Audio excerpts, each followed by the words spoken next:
hapless day for JD here at Wrigley Field, but warming up a little bit and beautiful weather. Beautiful down on the field, a little cooler here in the shade, but a great day to play. Not quite as pitcher friendly as we've seen in recent days and nights. Should be an interesting ball game today. We've got a very lopsided pitching matchup, and those always scare you, right? Arrieta, the reigning Cy Young Award winner, who's been so good here, and the youngster Christian Bergman making a spot start out of the bullpen for the Rockies. Let's go back to yesterday, game one of this series, and it was really the first day where nothing really went right for the Cubs. The Rockies played terrific defense all over the diamond. You mentioned the Gold Glovers, and those guys came to play. Parra, LeMahieu, Gonzalez helping out their pitcher, Chad Bettis. Didn't think Kyle Hendricks was that bad. He didn't get a ton of help. No, I thought Kyle Hendricks threw the ball well, threw a ton of strikes. Sinker was working well for him. A little sloppy play defensively. Chris Bryant made a couple errors. That's a very difficult error on Addison Russell there. Actually made a heck of a play with the glove. And then fielder's choice there on a little mishandle by Rizzo on a do-or-die play. So, yeah, sloppy play, maybe day game after night game.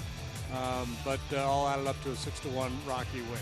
Cubs still ranked third in the majors in defensive efficiency despite those 4 errors. And today they turn to the ace, who's also hitting the ball out of the ballpark. One of the longer home runs we've seen in a while in his second start of the year. He did give up some runs, but pitched like Jake normally pitches. Yeah, I mean, he has set the bar so high. He allowed 3 runs in 7 innings. He gave up a couple home runs in that ball game, one to Goldsmith, the other one to Socrates Brito. It was his first major league home run, but at the end of the day, it was still yet another quality start for Arrieta. He's rattled off 22 in a row of those, and check out what he has done here at Wrigley Field. His last 5 starts here in this ballpark, he has given up nada. Right, no runs in his last 40 2/3 innings.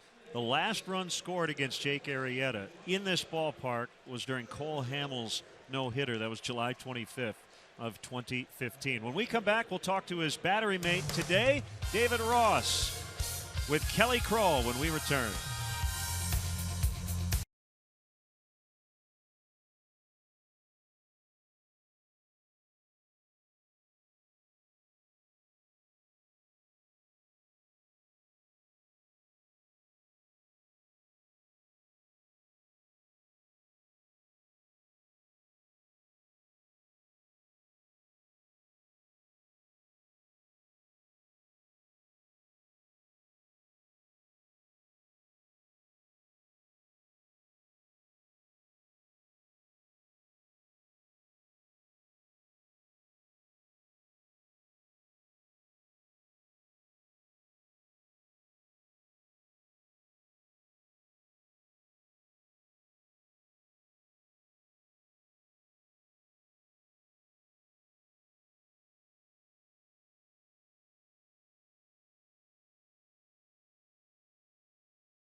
Rockies and Cubs game 2 coming up. Lots of sunshine, blue skies above.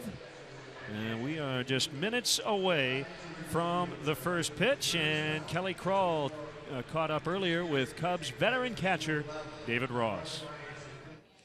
All right, thanks a lot, guys. Here with David Ross, game 2 against the Rockies. David, I want to go back. You watched kind of what unfolded yesterday in game 1, and it seemed really uncharacteristic of this team. I mean, how do you just chalk that up to just kind of letting it go and then come back today? The 24-hour rule, as Joe likes to call it. Yeah, it was an ugly one yesterday. You just kind of, I mean, we know baseball and these guys, when you go through a full season, you understand how many games we have, and you just gotta, you're gonna have bad days. Everybody has them, and we had a couple guys have bad ones yesterday, so just part of it, and that's usually how I end up pitching in the back of the end of a game sometimes, just when everybody has a bad day. But we know we have a good team, and we're going to have some off days, and we're 8-2. If you started the season and said we could start off first 10 games 8-2, I think we would all take that in here. So we're just going to go out and try to approach each day as its own, and that's what we plan on doing today, going out there and putting our best foot forward. Good to know you weren't warming up then yesterday. No, That's good.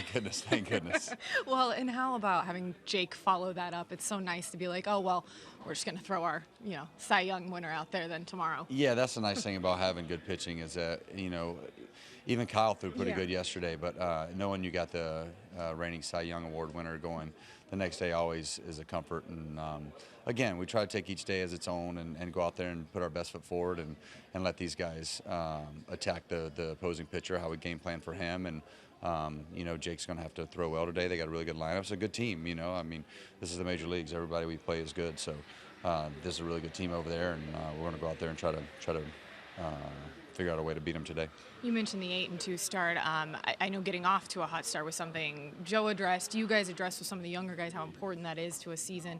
But does it surprise you at all that it has come together so quickly? I mean, despite just one game here or there. No, I don't think so. I think in spring training, the back end when guys started getting together, the full team, I think we wanted to play well together, and we started to do that in the spring training. And so to hit our stride, I mean, there's a good team in Arizona that we were playing. Anaheim as it was a tough bunch. So it was nice to get home and play against Cincinnati. But we know there's better competition ahead, like Colorado, like St. Louis. The road ahead is going to be tough. So it's a long season. A lot of things can happen. And so, we just try to approach it each day. And we've done a good job so far of individualizing the day. And and we've had a bad day here or there, but it's going to happen. Total sidebar here, but I think Chris Bryant, this is kind of the anniversary weekend for 1 year in the majors for him, and he said he might rent out the party room and throw himself in. How does that sound? I mean, that seems about right? Yeah, well, it's funny how established these guys are already, and they got a year in, but I feel like they've been here. Him and Schwartz and Addy, I feel like they've been here a lot longer than a year. It's crazy to look back on that, and neither one of them have a year. So. We'll give him some razz today. I'm glad you reminded me of that, because I'll rip him a little bit today about not getting too comfy. Oh no, I just did that, but I know it'll be all in good fun. David, thank you so much. Appreciate it. Anytime, Kelly. Guys. Good stuff, Kelly, with David Ross. So Ross, Baez, Caesar, all in the lineup today. Yeah, I had a chance to talk to Javi a little bit when I got to the ballpark this morning. He had a little extra bounce in his step. Very excited to get his 2016 season started. It's going to be interesting to see how Joe Madden uses him, but at second today, we'll see him at short from time to time. You got to get the kids some at-bats. And by the way, this is career game number 162 for the aforementioned Chris Bryant. Now down to the field, John Vincent with our national anthem.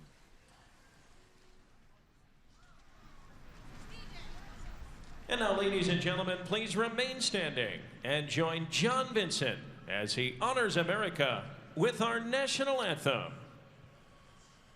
Oh, say, can you see by the dawn's early light what so proudly we hailed at the twilight's last gleaming, whose broad stripes and bright stars through the perilous fight o'er the ramparts we watched were so gallantly streaming.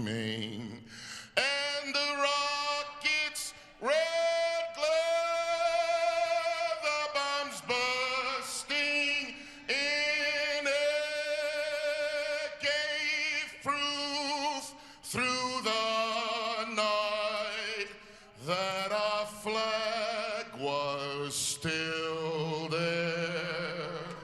Oh, say does that star-spangled banner yet wave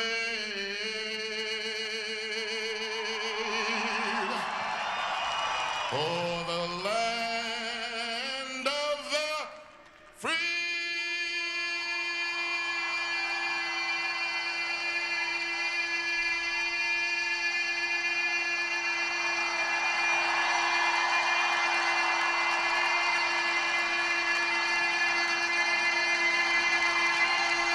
And the hope of the brave.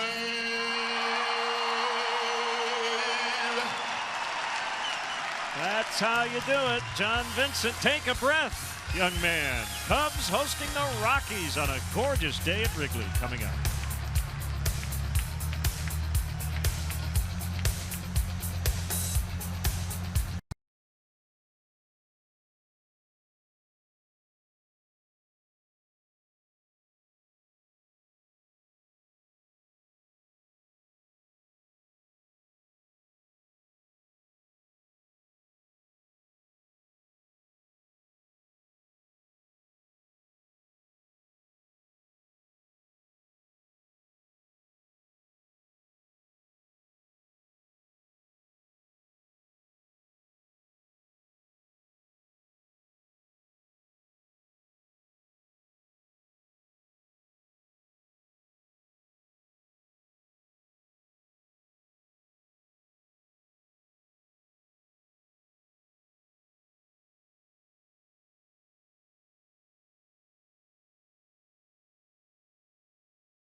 Welcome to Chicago Cubs baseball on CSN, presented to you by State Farm.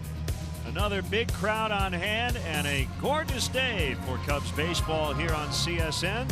The Chicago Cubs host the Colorado Rockies.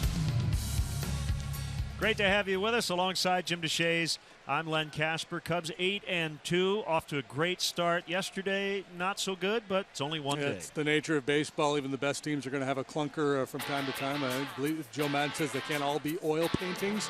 Yesterday was a little ugly, but you see the first 9 games better than 7 runs per game. A lot of hits, a lot of walks, high on base percentage. Yesterday they just scored the singleton, managed just 4 hits. That kid Chad Bettis, the youngster for the Rockies, was really good. Well, we talked last weekend when we saw the Diamondbacks, two of the best first basemen in the league, and Paul Goldschmidt and Anthony Rizzo. We're going to go across the diamond today. Nolan Arenado and Chris Bryant. Yeah, it could be a brokered convention for the All-Star game between these two guys. And for the foreseeable future, Arenado is turning 25 today. Chris Bryant's 24, two of the best third basemen, not young third baseman, just best third baseman, period, in all of baseball. Interesting matchup today. It'll be the first time the Rockies have used a fifth starter. Spot start for Christian Bergman. And the Cubs going with their ace. Jake Arrieta tries to improve to 3-0. First pitch is next.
Cubs baseball on CSN Chicago is brought to you in part by your Chicago area and Northwest Indiana Lexus dealer, who invites you to test drive a Lexus today. Blue Cross and Blue Shield of Illinois. Through it all. Ford, inviting you to check out their fuel-efficient lineup at your local Ford store or at localfordstores.com. And by Southwest Airlines. Transparency. Low fares. Nothing to hide. Look at that. Gorgeous day. And the temperature rising as each day moves along. A little cool in the shade, beautiful in the sun. And Jake Arrieta on the mound here at Wrigley Field. Rockies Southwest starting lineup. Christian Adames spot start for DJ LeMahieu today. Trevor Story hitless yesterday. Only the second time to start the season. Cargo has hit in 20 in a row going back to the end of last year. Arenado, Para, Reynolds in the middle. Ryan Rayburn, the left fielder. Dustin Garneau, the catcher. And Christian Bergman, don't know how long he'll go, but probably not too deep into this game. A little different look for the Cubs defensively this afternoon as Caesar gets a start. He's out there in the outfield with Fowler and Soler. They're actually flip-flops. He's just going to play right, Soler left. Bryant Russell Baez gets a start at second, and Big Riz at first. Grandpa Ross behind the plate for our Lexus Pursuing Perfection starting pitcher. It's Jake Arrieta, the big righty, off to a great start here in 2016 as he looks to defend his Cy Young Award. 2 starts, 2 wins, a 1.93 ERA, 40 2/3 consecutive scoreless here at Wrigley. 22 consecutive quality starts for Arrieta dating back to last year. During that stretch, he is 18-1 with a 0.95 earned run average. You want more? I'll give you more. Since August 1st of last year, 14 starts, 13 wins, no losses, and a 0.62 ERA. It's enough to make a Rocky hitter stay in bed. Bill Welke is the crew chief today. John Hirschbeck had to leave the game early yesterday after taking a foul ball that hit the dirt and came up, caught him in the jaw or the chin. So he will not work the rest of this weekend, and we certainly hope he is all right. Carapazza, Fagan, and Marvin Hudson around the bases. So the switch hitting Christian Adames will start it. His first start of the year. And And the switch hitter fouls to get us underway. Rockies 6 runs, sorry, JD, with no extra base hits yesterday. Yeah, it was a weird day, just an odd game. I mean, they didn't get anything out of the top of their batting order. Nolan Arenado did not hit the ball out of the infield, but they did manage to score 6 runs. Popped up bunt attempt, foul.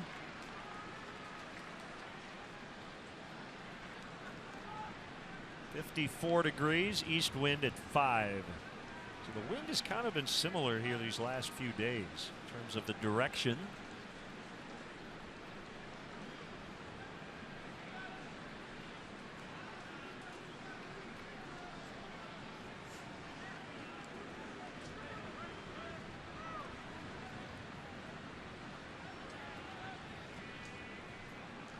The 0-2, swing and a miss, strike 3.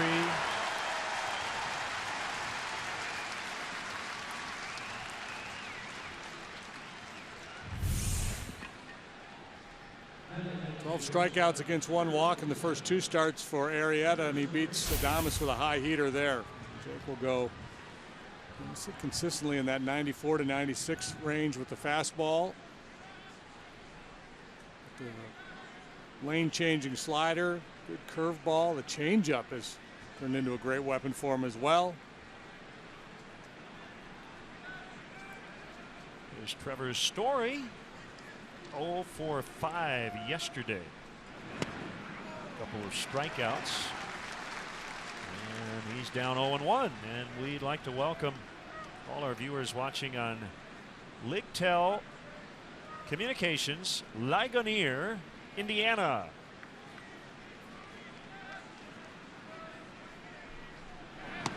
Swirling and a miss. That thing found another gear.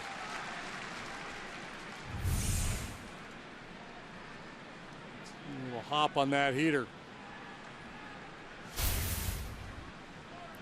Story is a little bit of an uppercut swing. He's an extreme fly ball hitter. And early on, the ball's been flying out of the ballpark for him.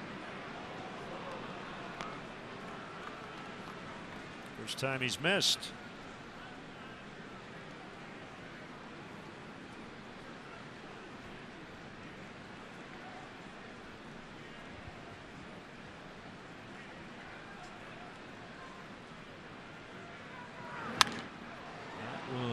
Get back out of play.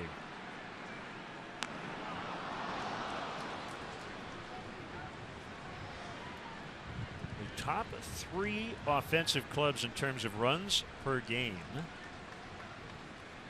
right now are the Cardinals, the Cubs, and the Rockies, and we will see the Cardinals on Monday. Cardinals hit 6 home runs in their ball game yesterday against the Reds. Swing and a miss. Back-to-back Ks to start it for Arrieta.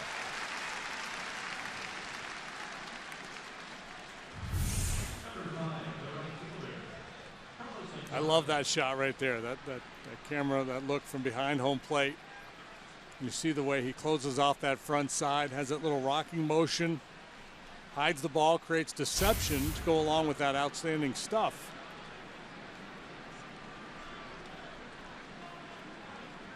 Here's Gonzalez. He's hit in all 10 to start this season. He had 2 hits yesterday.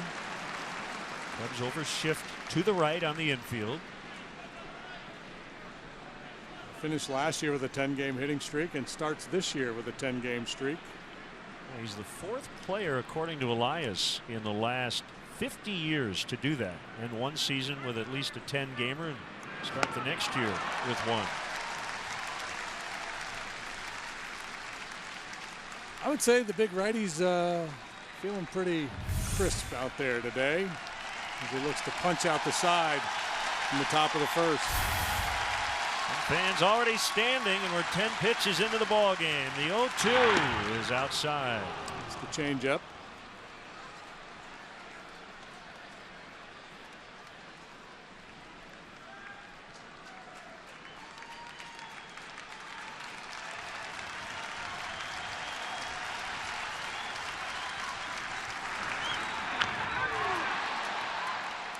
do it again.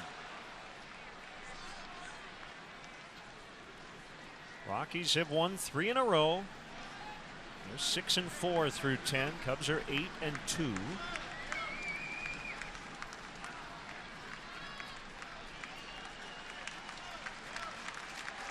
Already their 6th game against the National League West. Here it is. Swing and a miss. Arrieta strikes out the side in his home debut here in 2016. Cubs coming up when we come back.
Cubs leadoff man gets a hit. Denny's Beverage Depot will donate $100 to the Greater Chicago Food Depository, and pretty decent chance that'll happen because Dexter Fowler comes in hitting .424 on the year.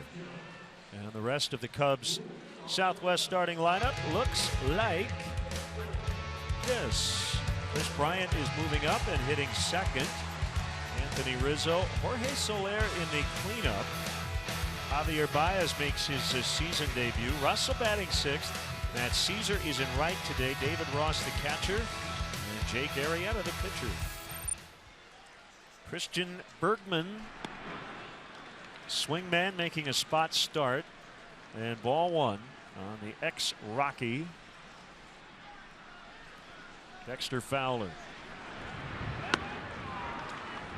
Bergman, the Alexis pursuing perfection starting pitcher for the Rockies here this afternoon. He's worked a couple times out of the bullpen, and not much of a sample there to go on. He's a strike thrower, not a hard thrower. Velocity 88 to 90 miles an hour. Slider, good changeup. Occasionally a curveball. It's all about command for him. It's a good change. 27 years old. He'll turn 28 on May 4th. He's filling the role as he'll handle Fowler, backed by John Gray, who was on the disabled list. Rockies defensively, they've got the Gold Glovers sprinkled around the diamond. Parra and Gonzalez, both Gold Glovers in the outfield. They're joined by Ryan Rayburn, the veteran in left. Arenado has won 3 consecutive Gold Gloves to start his career. Story, the youngsters committed just 1 error so far. Adames and Reynolds will patrol the right side, and Dustin Garneau will do the catching today. Chris Bryant takes a strike. Gray on the DL with an abdominal issue and might be ready for the next turn through the rotation. Again, number 162 in terms of games played for Chris Bryant. This is his 697th career plate appearance. 24 years old. We had the comparison in the open with Nolan Arenado, who turns 25 today.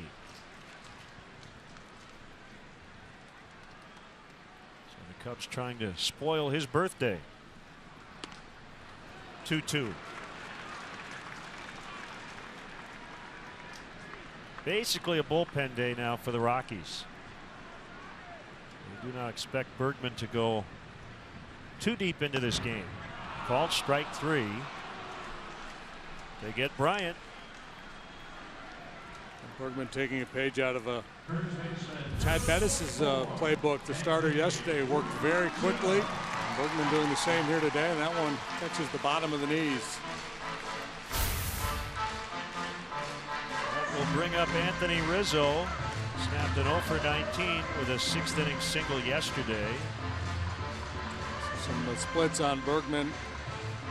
Had more success out of the bullpen as a starter. A 6.14 ERA. He's made 14 career starts.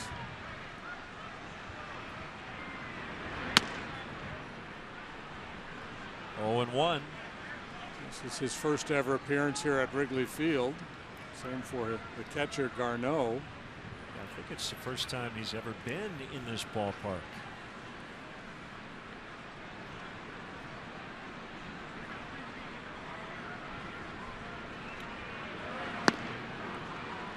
Oh, 2.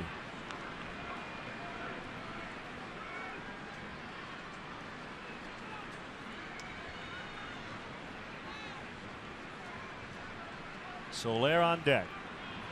And he'll have to lead off the second. Cubs baseball on CSN is presented to you by State Farm.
CSNChicago.com, presented by State Farm.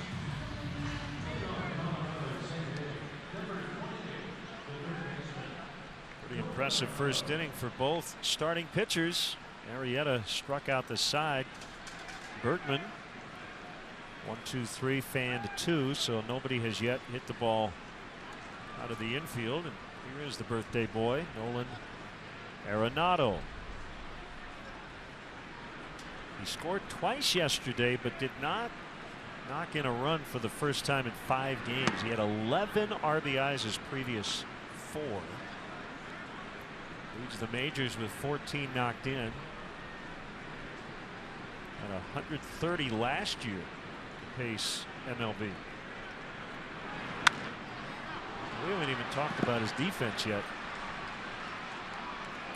High sky today as Russell makes the catch. That's where spending 6 weeks in Arizona helps. Yeah, that's a challenge on a day like today, man. That's a high sky overhead. Bright blue, no clouds to break it up. Got a little breeze as well. He's using that glove to shade his eyes as best he can, all the while calling. Well done.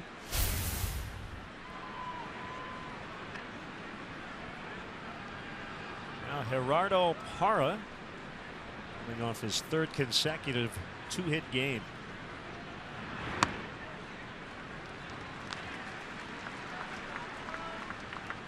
the years their left fielder, but play a lot of center with Charlie Blackmon on the disabled list. He loves hitting here. Lifetime .371 at Wrigley. That's the best among active players with at least 20 games in this ballpark.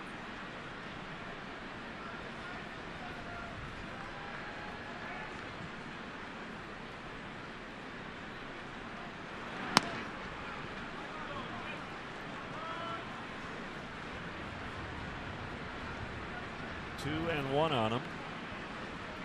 So the Rockies without an extra base hit yesterday, but they do lead the majors with 49. 2-2. Hara had his best home run year last year. He hit 14. You think of him more as a singles and doubles guy.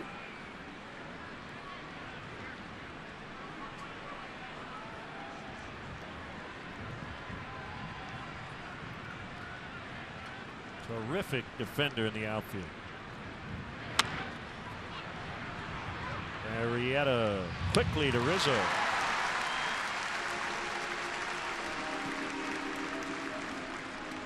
Cubs' next homestand will feature 3 games with the Brewers and a weekend set with the Braves. Tickets are going fast. Visit Cubs.com today. Plan for the games you'd like to see all season long. A reminder, the Cubs have added metal detectors at all Wrigley Field gates.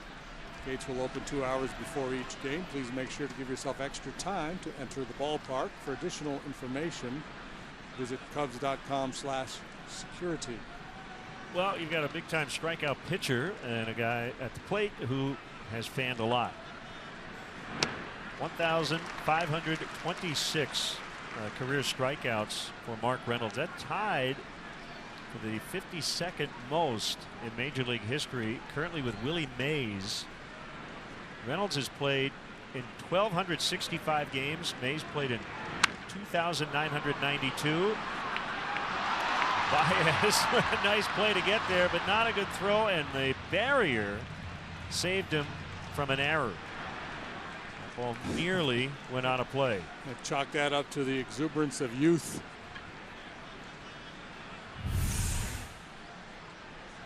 Well, he didn't pay a price, and he'll be reminded in the dugout, hey, Javi, just put that one in your back pocket.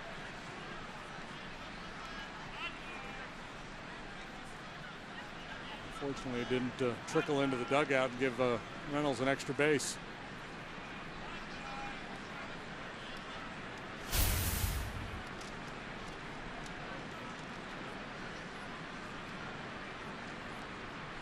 So now it's Ryan Rayburn. Back-to-back starts for the first time this season. He went 2 for 3 on Friday.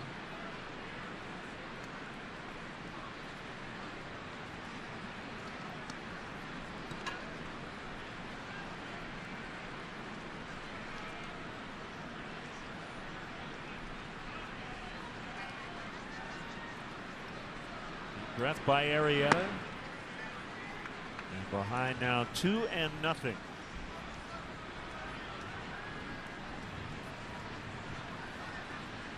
Jake was born in Missouri, grew up in Texas, to Weatherford College, and then Texas Christian University. Turned 30 on March 6th. Popped up. Still nobody's hit one out of the infield. Baez makes the grab. We go to the bottom of the second, scoreless.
back to a packed Wrigley Field as we head to the bottom of the second, still scoreless. Javier Baez due up this inning.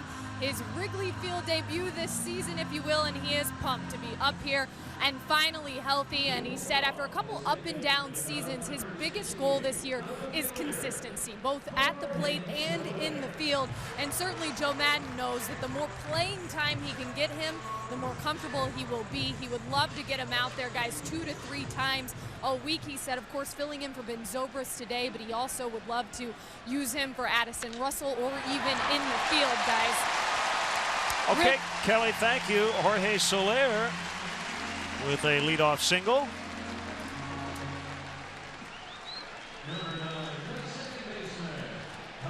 Well, and here comes Baez. He's going to get that chance now to do a little something following up that leadoff single by Soler. John Maley on the batting cage today talking about Soler. Really likes his approach of late. See him laying off those outside sliders yesterday?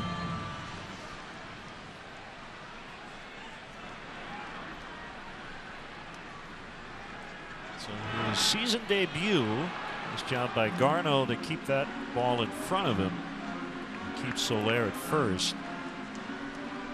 I saw a quote from Javi when he was on his rehab assignment, because remember the injury, the left thumb bruise, occurred on a headfirst slide in spring training. He's trying to condition himself to generally go feet first as a result. But you can get hurt doing both. It was a headfirst slide into first, which is usually frowned upon. Yeah, unless there's an errant throw and you're looking to avoid a tag. You're quicker if you stay upright and run through the base. Tap to third, tough play Arenado, and late infield hit Baez, and the Cubs have 2 on with nobody out.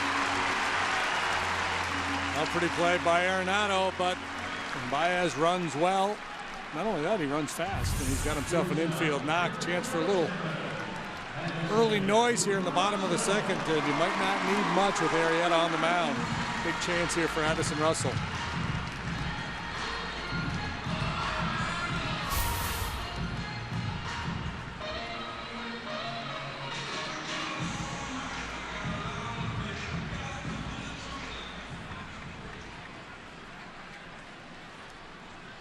Here is Russell.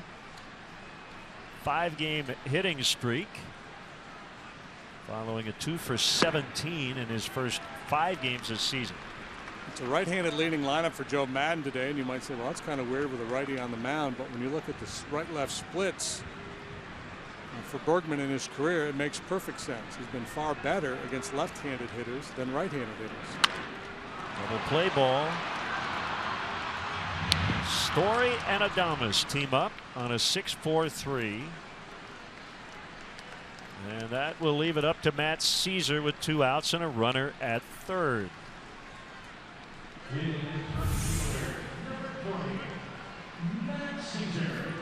Just kind of rolled over on that one, and fairly routine double play.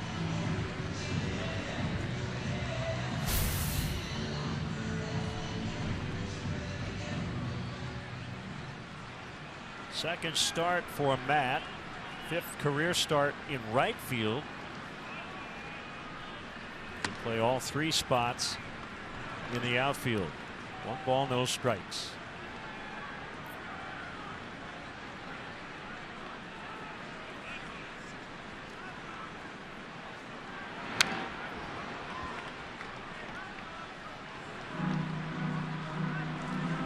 The left-right splits for Bergman in his career, far better against lefties. He's got a good changeup, and I think that's what helps neutralize them. And he doesn't have a real good breaking pitch, and that's probably why the right-handers have had success. He's been efficient here early as Carlos Gonzalez makes a catch. Cubs cannot convert.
Chicago Fire look to extend their unbeaten streak to 4 games as they defend home field against the first place Montreal Impact. Coverage starts at 3:30 on CSN+.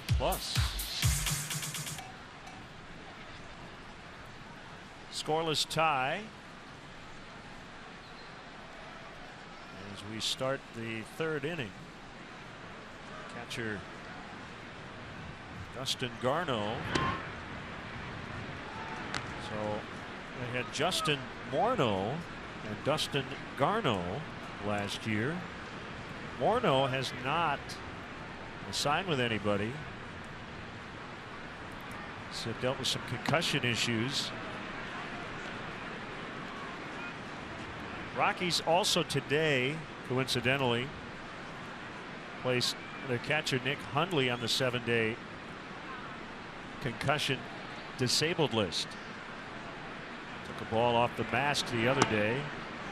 So Garneau replaced Charlie Blackmon on the active roster. David Hale is here, a right-hander, and we'll probably see him pitch today. He replaces Hundley.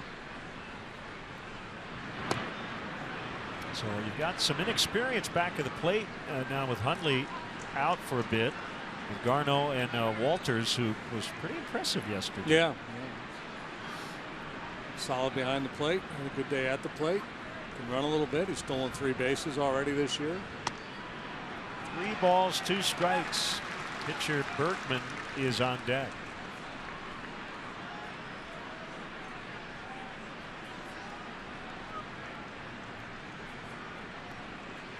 Garneau cannot sit on a fastball here. Jake threw him a 2-0 slider for strike 1 in this sequence. Out. He rocketed one in and out of the visitors' dugout.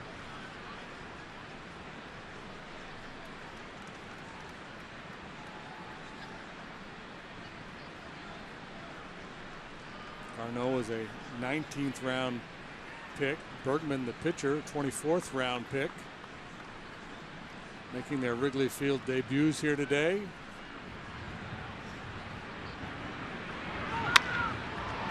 A line drive out into the gap. He's trying for 2. The throw there. He's safe. A leadoff double as Garneau took a chance. But when you're facing Jake Arrieta, I think it's probably a good risk to take. Yeah, I think it makes sense to push it a little bit. And the play was in front of him. A heck of a throw by Caesar. Just in ahead of that tag. Yeah, and if he kept his hand on the base, he was definitely safe. Cubs are making sure, and Joe will not challenge. So here's the pitcher Bergman, who will try to bunt his battery mate to 3rd.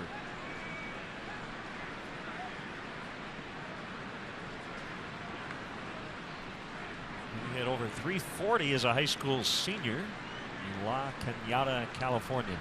Knocked down by Ross.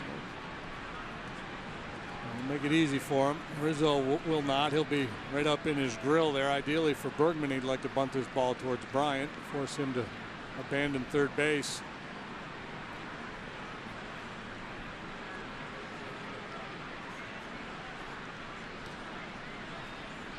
And if Rizzo's too aggressive, they may let Bergman pull the bat back and try to slap it by him.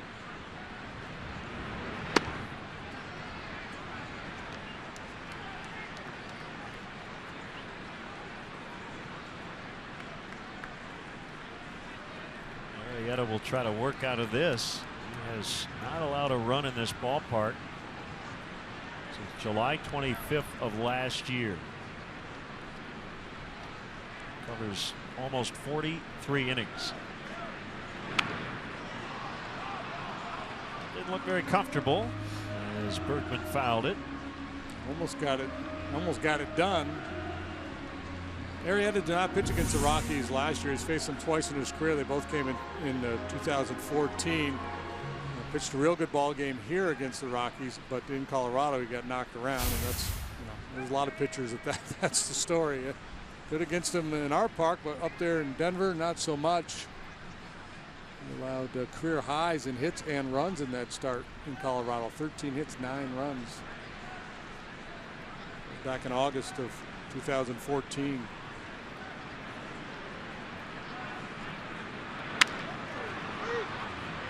Dropped by Baez. He's still got time to get Bergman at first. He wanted to throw to third. So Bergman will not get a sacrifice because he swung away, but he got the desired result. Yeah, he will still get the fist bumps and the high fives in the dugout. Correct. Baez shortened up there. Had a shot. Would have had a shot at Garneau, I believe, at third base.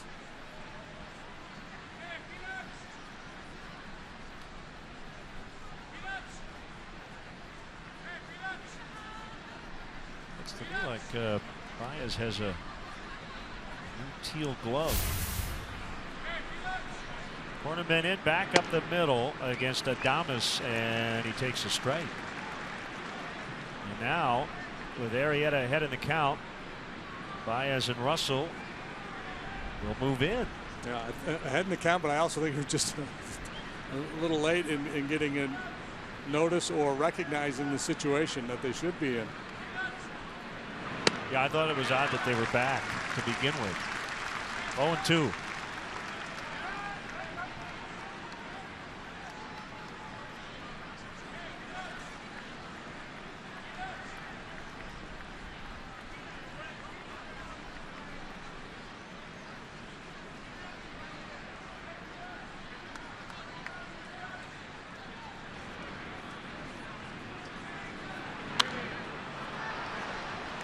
And you know, this is one of those baseball decisions. It's not black or white. It's gray whether to play the infield in or back in this situation. A lot of managers will keep the infield back this early in the ball game because if with the infield in, there's a chance he pokes one through that drawn in infield, and you've got 2, 3, 4 coming up behind him. But when you've got Arrieta on the mound, you like his chances against just about anybody, regardless of where you are in the batting order. So why concede anything? Runner's going to hold as Rizzo steps on first.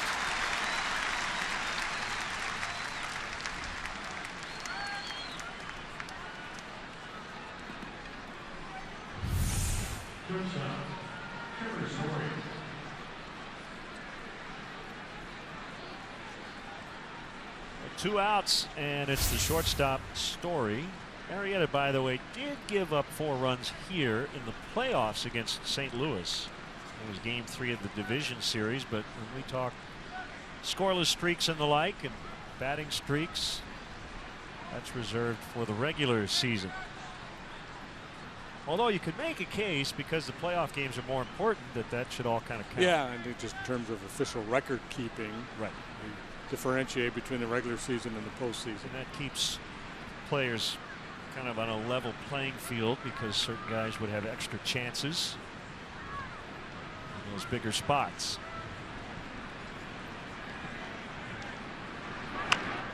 Fouled by Story.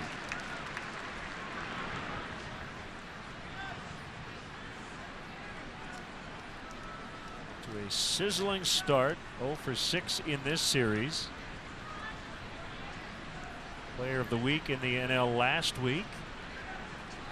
In his first week in the majors, 7 homers in 6 games.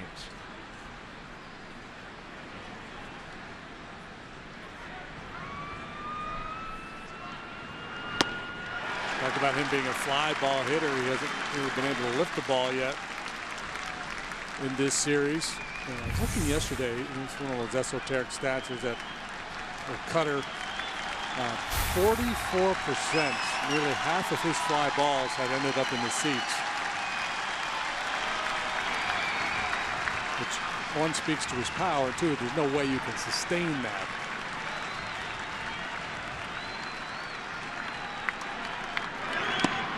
Ooh, Jake was walking off. Just a little bit outside.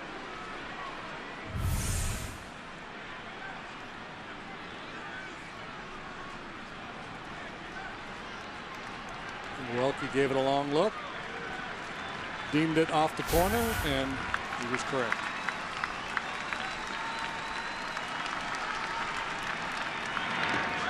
And he went around Ball gets away from Ross. Scoreless streak here at Wrigley intact through 3 as Arrieta escapes.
Coors Light is Timothy O'Toole's Pub. To see the complete list of the CSN bars of the game presented by Coors Light, visit csnchicago.com.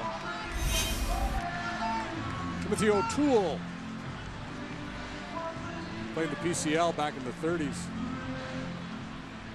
Hard-hitting Irishman, 30 lifetime average. David Ross will get consecutive starts with John Lester pitching tomorrow. And a strike called.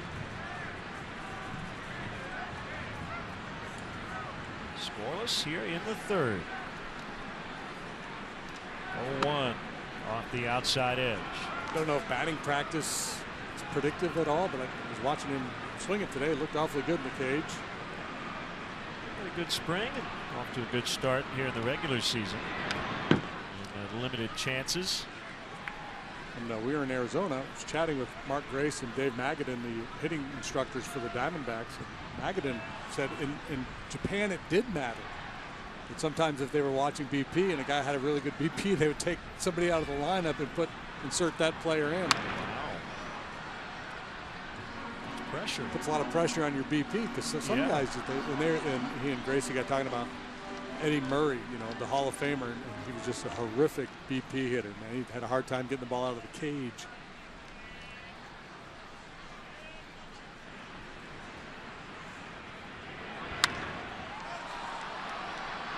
Well, hit the wind. Oh, what a catch by Gonzalez up against the padding there. I thought the wind was going to push it out of play, as it likes to do on days like this. Cargo. Fearless. You see, he takes that one look at the wall. He knows what's about to hit him. It's kind of like that wide receiver running the crossing pattern, knowing he's about to get a helmet in the ribs, but he stays with it, makes the catch, takes the hit, and hangs on. Great play. And we'll bring up Arrieta. His 3rd career home run on Sunday in Arizona. One of the longest we've seen. Over 440 feet. Of Shelby Miller. This one pretty well hit to right. Gonzalez with an easier play this time. Time now for our Xfinity high-speed action. He got all of that one. Yes, he did. 440, 442, something like that, I believe, was the final number.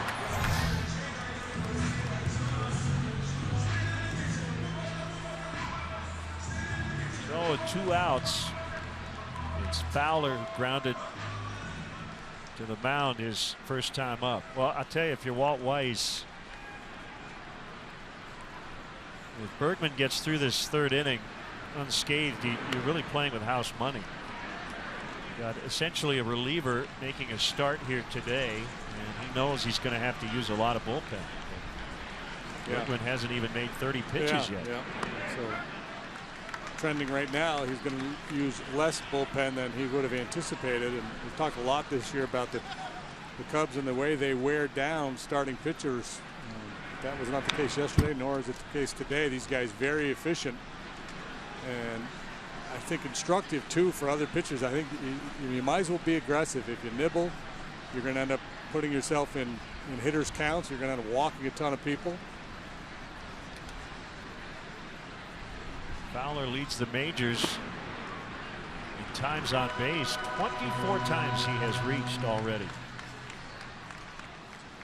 On base percentage .545. And he walks, so that OBP will go up. Cubs taking their major league leading 58 walk.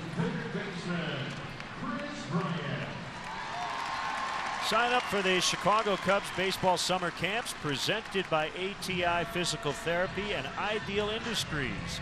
Young sluggers 5 to 13 will suit up in Cubs gear, meet a current Cub player during a VIP Wrigley Field visit, and get top-notch baseball instruction around the Chicagoland area. To enroll your child in a camp experience of a lifetime, it's Cubs.com/kids.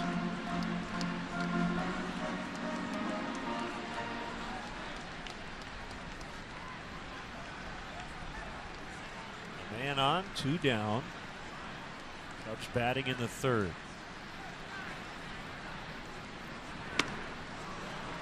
0-2. Cardinals continue to score runs. The Reds continue to struggle with their pitching. It's 4-0 St. Louis in the bottom of the third. Brandon Finnegan on the mound today. I believe he's given up 4 unearned runs due to a Scott Schebler error in the second.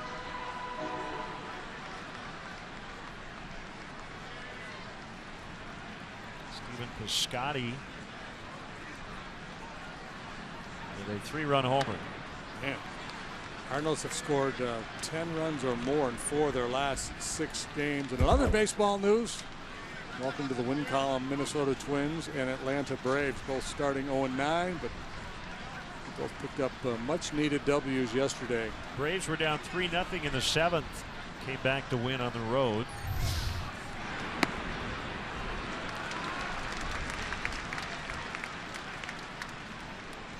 Chris Sale with a 2-hit shutout in the White Sox 1-0 win at Tampa Bay last night. He's 3-0 already.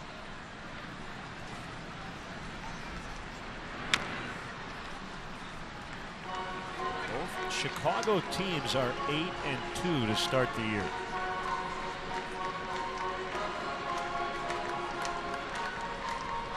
Nationals going to today having won 6 in a row. They're 8-1. Orioles are 8-2 as well. Now they're making him work. Just after I said he was efficient about 11 pitches ago.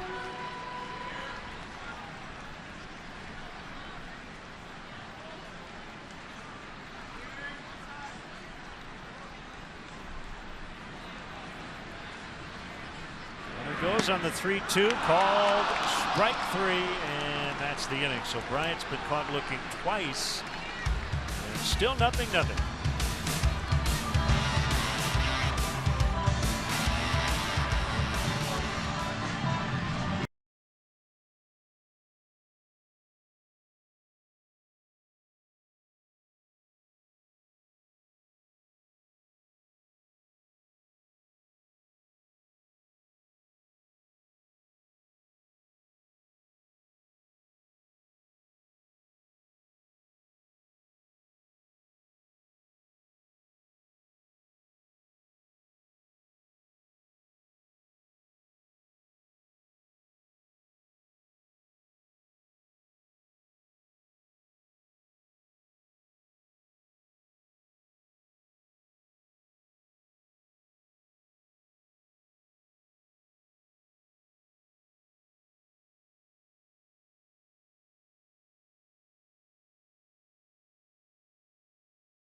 playoffs shifts to Chicago as Crawford and the Hawks look to take advantage of home ice and take down the Blues. Don't miss Puck Drop tomorrow at 2 on NBC. Then flip to CSN after the game for Blackhawks post-game live with Pat, Steve, and Jamal.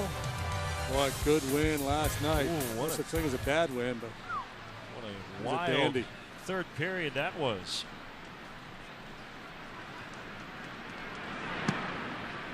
Ball one on Carlos Gonzalez.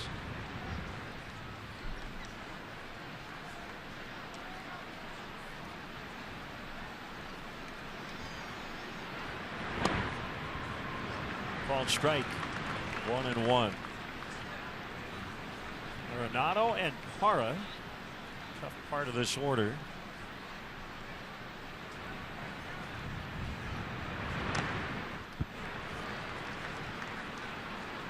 It's big games against the Cubs in his career.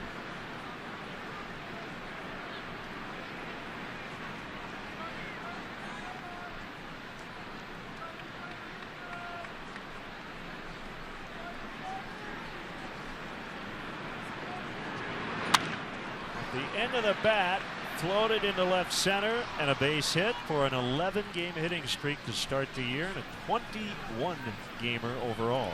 So leadoff single, second consecutive frame in which the Rockies have had the first man on base. It's that changeup. It's off the outside corner, but it's up. So Gonzalez able to get enough of it to flip it into left for a leadoff knock. It's down. It's likely a swing and a miss or maybe a little rollover ground ball.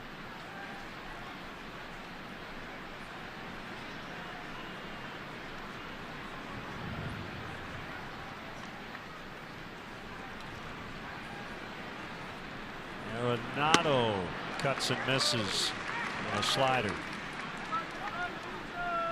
Well, we're talking third baseman, an elite third baseman, so we should mention Adrian Beltre gets a 2-year extension with the Rangers. They announced that last night. He's signed through 2018. Talked about Beltre during spring training. He should be an easy shoo-in for the Hall of Fame, and he doesn't probably get the due he deserves. I would agree with that on both counts. 4-time Gold Glover. He's in his 19th major league season. That is crushed, and boy, I thought that ball was going a lot deeper than it did. As Fowler makes a pretty easy play. Yeah, I think the angle of attack is Arenado had to kind of go down and get that ball. It imparted a lot of backspin. So out number one.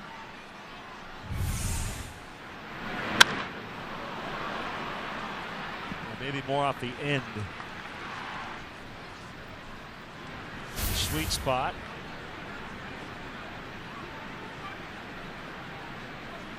Here's Parra.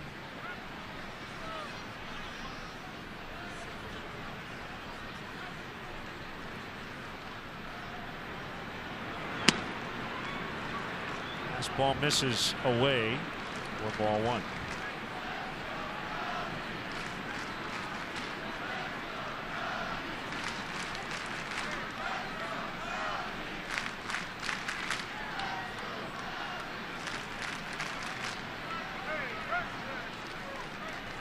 Last couple years, Gonzalez has not run much. Used to be a pretty legit base stealing threat.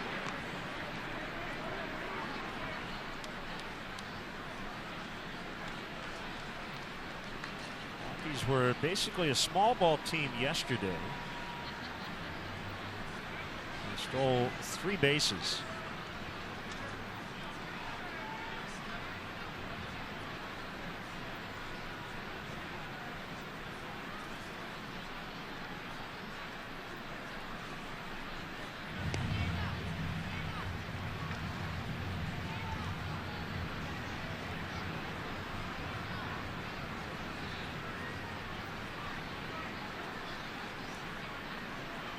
Jake not particularly quick to home plate, so stolen base numbers against him for opposing base runners. fairly highly successful.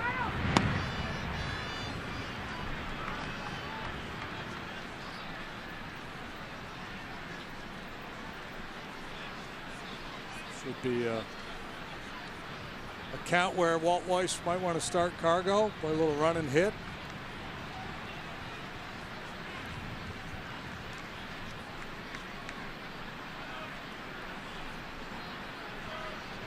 Not going. And it's 2-2.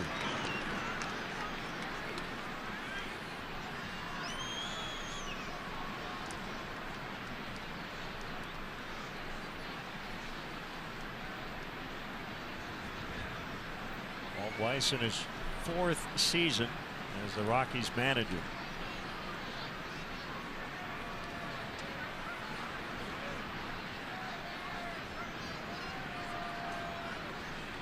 Young general manager Jeff Bridich. Swing and a miss. Runner going. Out at second. Strike him out. Throw him out. Double play. And the inning's over. Still nothing in the 4th.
Arrieta struck out Parra. Ross nailed Gonzalez. I thought they'd have him going on the 2-1, and he wasn't. And just a perfect throw by Ross. That's a real big lead. No contact. And a great throw by Ross. You see Russell, even though he tagged him and he was out, he kept that glove there. A lot of guys do that swipe tag. Middle infielders really, with replay now, are better off just holding the tag in case the guy comes off the bag. He's already saved. Rizzo, high fly, right field, and gone. He needed that. First run driven in a while, and it's 1-0. Snapped a long hitless streak yesterday. Now he goes deep. Got beat by a fastball last time up. This time they're going to try to go cutter in. Look at him open up that hip, drop the head, and boom. That's your Ford home run replay. It's number 3 for the main ingredient. What's Cargo doing out there? He's acting like he was going to camp under that one. Jorge Soler, high, deep, left center. Gone! Back to back. 2-0. Oh my. That was one impressive swing of the bat right there. Second hit of the day for Soler. Solid single. Majestic home run.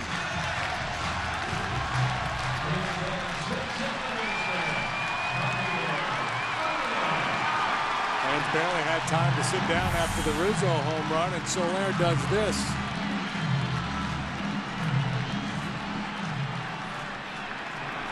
It's deja vu all over again. Ford home run replay.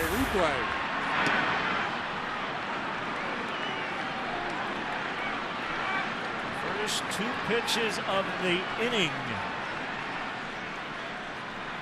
leave the yard.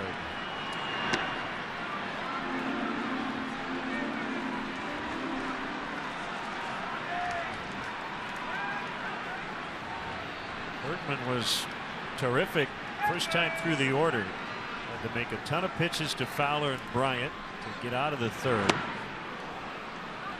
And then boom, 4th inning. Back to back.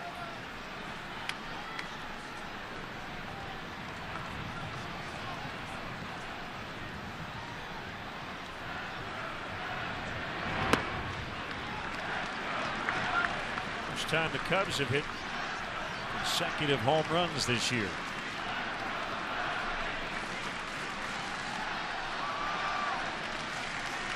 Yeah, Rizzo's first RBI in 6 games. He had 10 knocked in the first 5 and then went into a drought.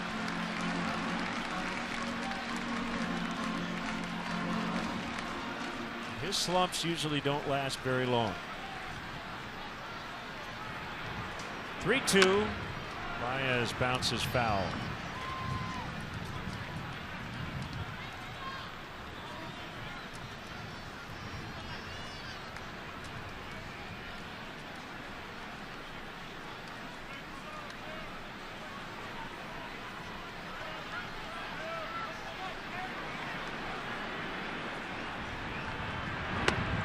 Struck him out.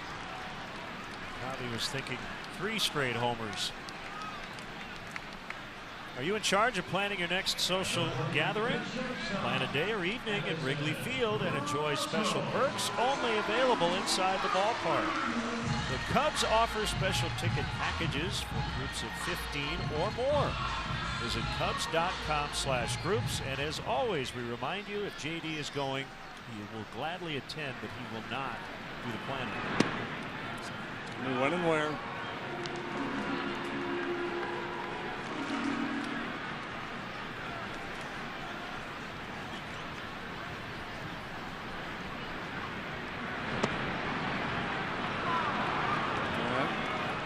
Concede that one to the pitcher.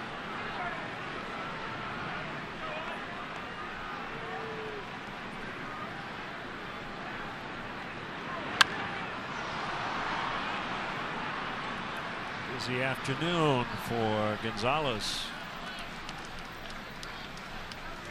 I'll tell you this about Bergman, those home runs haven't forced him out of the strike zone. The strike 3 to Baez was right over the heart of the plate, and that fastball right there to Russell was pretty well channeled as well.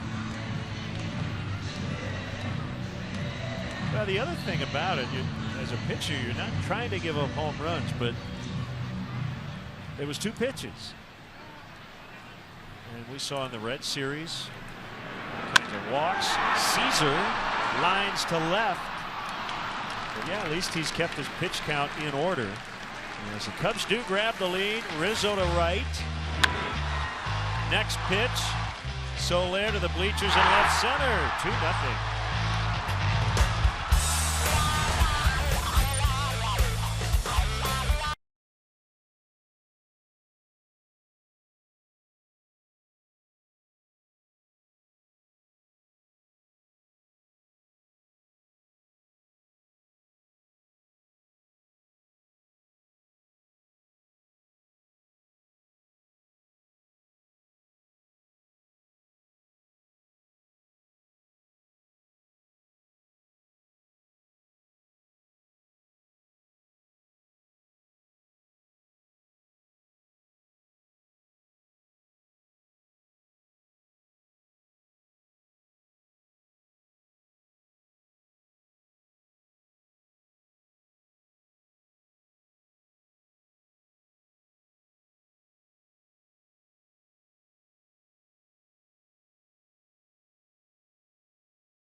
This lineup, things can happen in a hurry. Back-to-back pitches.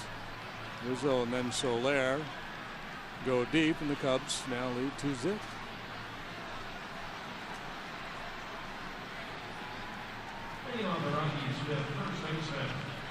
Arrieta back to work. So, number 3 for Rizzo, number 2 for Soler.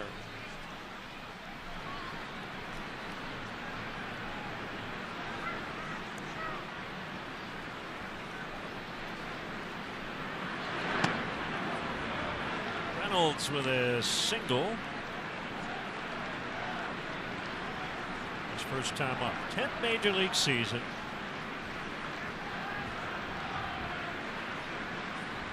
All the strikeouts, but he can hit the ball a long way.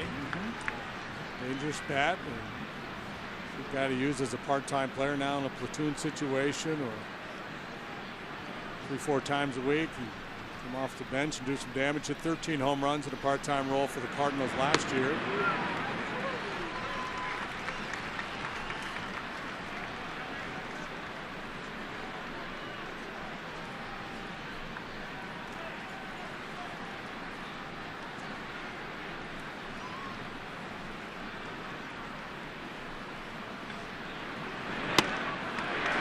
Strike 3.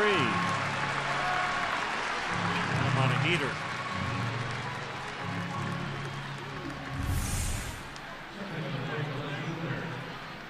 Well, when you're behind in the count against Arrieta, it's hard not to be thinking about the breaking pitches. And then tough to react to that heater. Reynolds probably thought this one was a little bit up, but it was good enough. 6th overall first. Called strike 3 as Rayburn takes ball 1.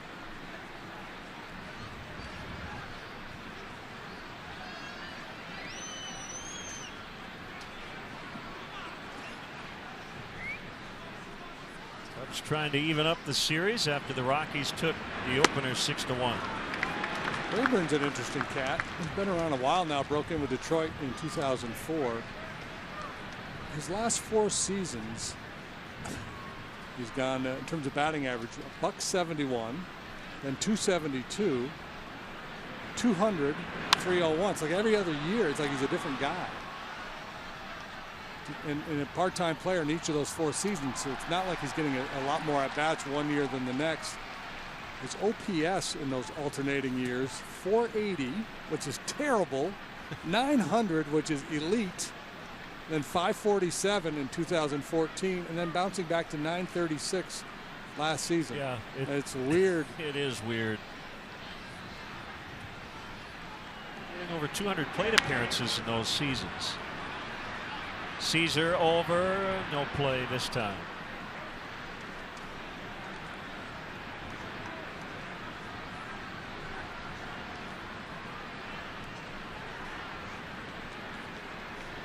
So the Rockies, when they signed him, clearly not buying into the every other year program. They're just looking at what he did last year and saying, you know what, this is a pretty good hitter and he's going to help us.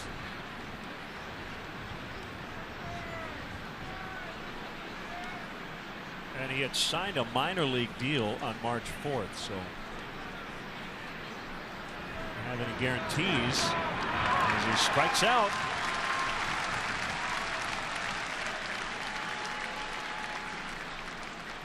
For 7 for Arrieta. Curveball. Yeah. I like his curveball a lot today. I mean, it's always a debate. What's Arrieta's best pitch? And from game to game, it might be a different pitch, but that curveball is awfully good here today. David Hale up in the Rockies pen. Bergman is now on deck.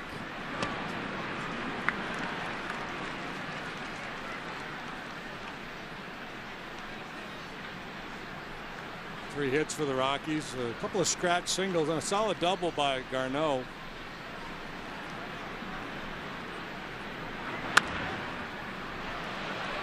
Russell will glove, throw to Rizzo, inning over. They go down 1-2-3. Cubs lead 2-0 in the 5th.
Thank you. Cubs will have Ross, Arrieta, and Fowler against Bergman. This, no doubt, will be his final inning. Pitcher spot due to lead off in the 6th. Rockies shift to the left on their infield. They play pretty much straight away in the outfield against David. He fouls for strike one. Nice grab by a fan in the front row of the upper deck.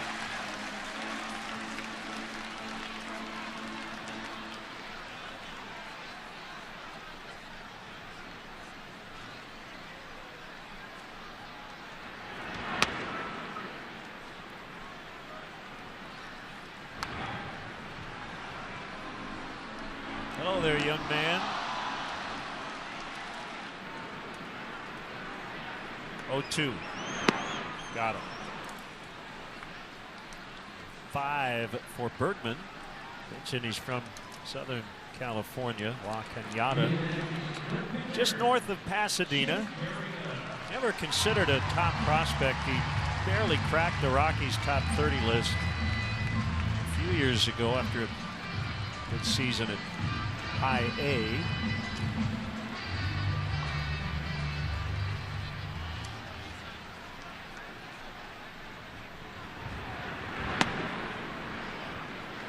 Has battled this afternoon. Yeah, it's been impressive. He, as advertised, not overpowering, but he's thrown a lot of strikes. Arrieta into the left field corner. Foul. Just foul.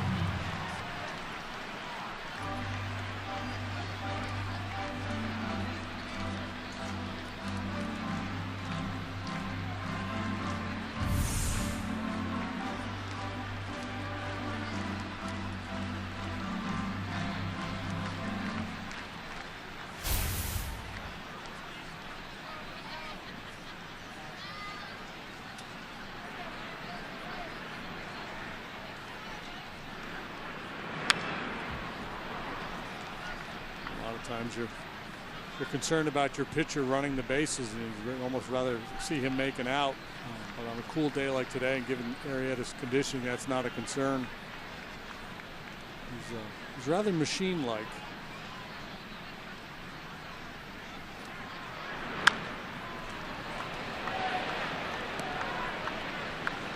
Follow Patrick Mooney, our Cubs insider, all season long on Comcast Sportsnet. Brought to you by nationwide agent Jeff Vukovich.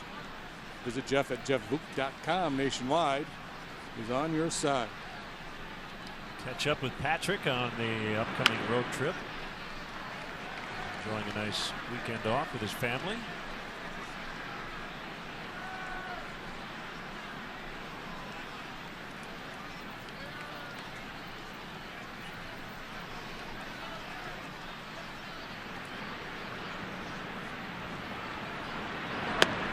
And a miss. Back-to-back Ks to start the 5th.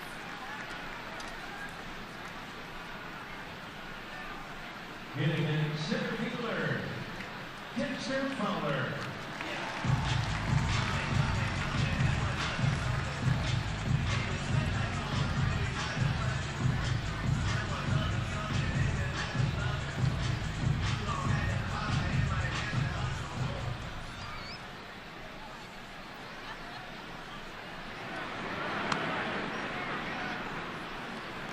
Called strike.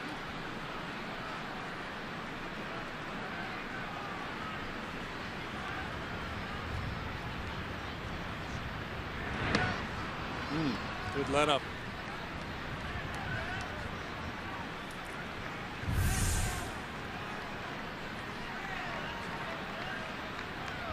Beautiful, well placed circle change. Yeah, I think if you asked Walt Weiss before the game, get 5 innings out of Bergman, you're down 2. Just take that or what's behind the curtain. You'll probably take it. You know what? I'll take it. Or maybe more diplomatically put, he goes 5 innings and gives up 2 runs. Yeah. But right, no, I hear what you're saying. Yeah, he definitely would take that.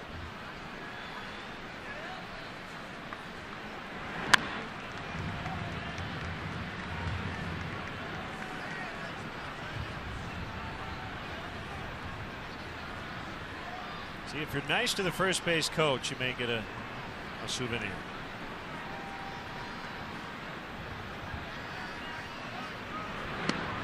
Ball, strike 3. Wow. Bergman's done. He finished with 3 straight strikeouts. 2-0 Cubs.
The Cubs suggest taking public transportation. The Cubs offer a free bike check, now located by the Addison Red Line station.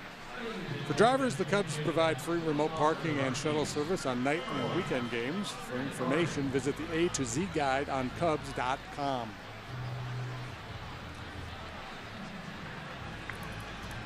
First home start of 2016 for Jake Arrieta. It is the longest regular season scoreless streak in this ballpark since it opened in 1914. Brandon Barnes, a pinch hitter. It's a one hopper to the second baseman Baez, 1 out. So 46 innings and counting without allowing a run here for Arrieta. Dominant here, well, dominant everywhere, but historically so here.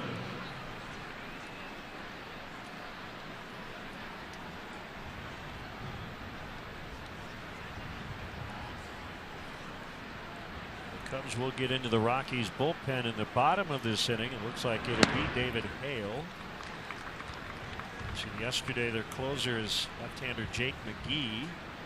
Former Cub Jason Mott expected to be a big part of this bullpen. He's on the disabled list. Adam Shoulder Ottavino issue as well, right? He's down. Ottavino, yeah, coming back from Tommy John.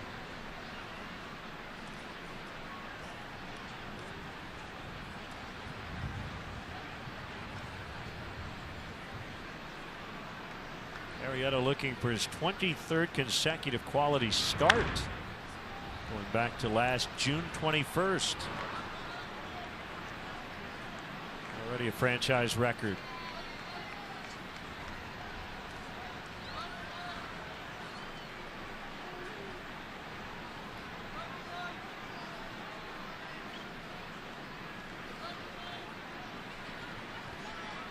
Ton of strikes today from Jake. You add stuff and you add command and you get Jake Arrieta. Yeah. and you know, mound presence, you stir those all up, and you got a heck of a cake.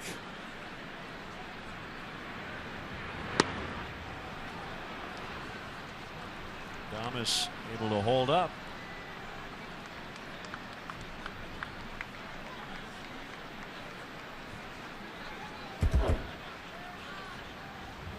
Last 22 all quality outings.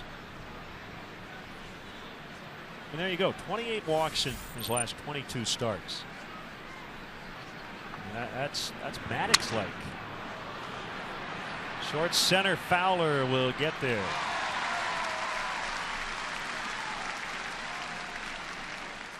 Well, tonight, make sure you get caught up on a busy day in sports with Sportsnet Central, presented by GMC. Recap scores, standings, and highlights of today's games. Get the latest on the Blackhawks prior to Game 3 tomorrow, and more starting tonight at 6:30 right here on Comcast Sportsnet.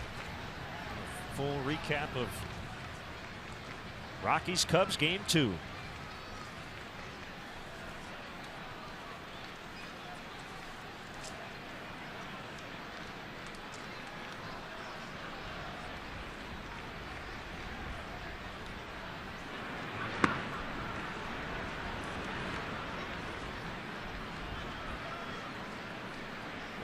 Nothing on Trevor Story.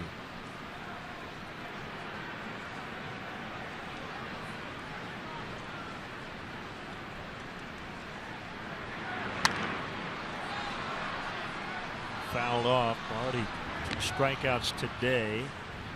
That's 19 to lead the major leagues, and only 49 plate appearances. He got 7 home runs and 2 triples.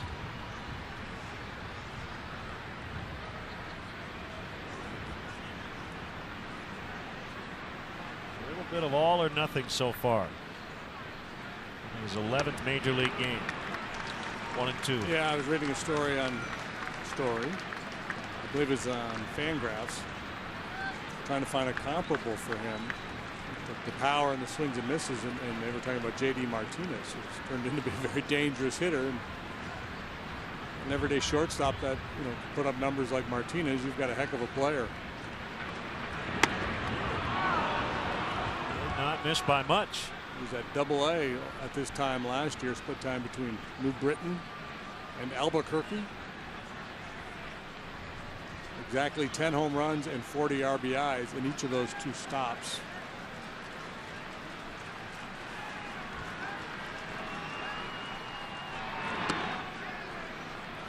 Full count, 3-2 on the Irving, Texas native. So we're going to find out, right? So the old push comes to shove argument. What's he going to do here on 3-2? Well, I'm going to guess swing. And with Arrieta being right around the plate, I might push all my chips in on the swing. You're going all in. Yeah, I'm going all in. Yep. And Casper, folks, has pushed all his chips into the middle of the table. Phil Hellmuth. Oh, swing at that, Trevor. Yeah, he did. He swung Casper at it. wins the pot. He swung. Casper wins. Casper wins. 2-0 in the 6th. We'll be back.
in front 2-0 as we move to the bottom of the 6th. Chris Bryant leading the inning off, and the big 1-year anniversary of being in the show this weekend.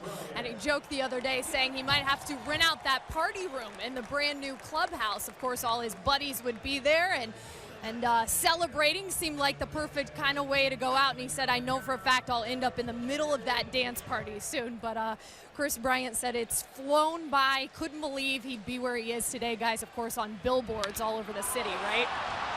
First pitch swinging against David Hale. And Bryant retired by Gonzalez. Thank you, Kelly. 2-0 Cubs. Yeah, it's been quite a year. Rookie of the Year, All-Star team. By the way, I'm not giving my money back, even though Trevor Story did not really swing at that pitch. But on appeal, call was made by Vic Carpazza. You got to look at the replay during the inning break. Well, you've factored that all into your wager, that if there was a check swing, you might get the call. Hey. Official call was a swing. John Maley very good at letting his guys know a pitcher's approach, and you get the sense that Maley and Rizzo maybe had a conversation. Hey, go up there looking for that breaking ball.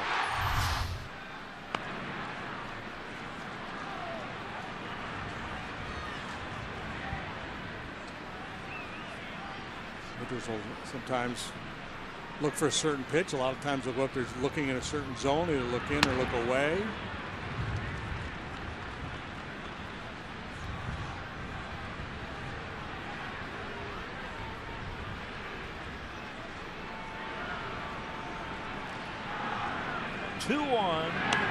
Is, I guess, inside. If I get caught that bottom left-hand corner. It's the byproduct of Anthony crowding the plate. There's a lot of pitches that are on the plate that are called balls because the umpire just reacts to his positioning.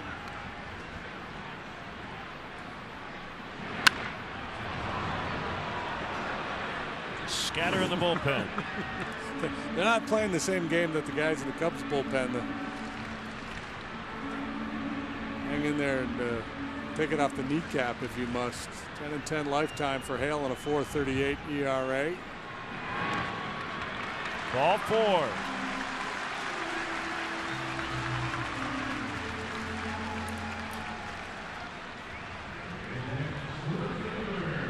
Kind of like Bergman, who preceded him. Not a power guy, a little below average in terms of velocity. Slider and a changeup.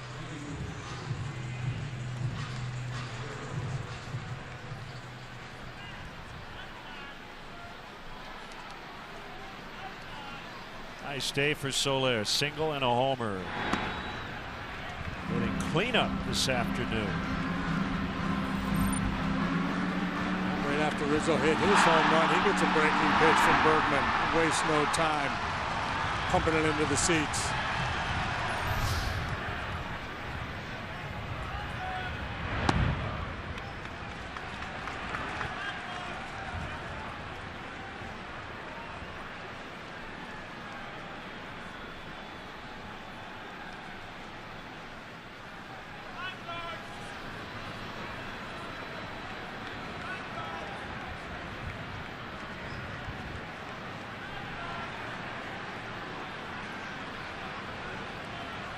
Second year with the Rockies for Hale.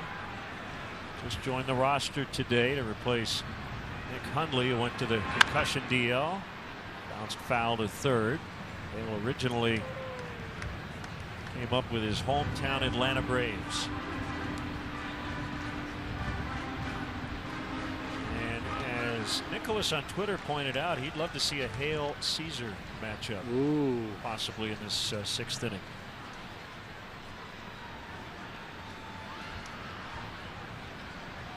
I'm in. Yeah.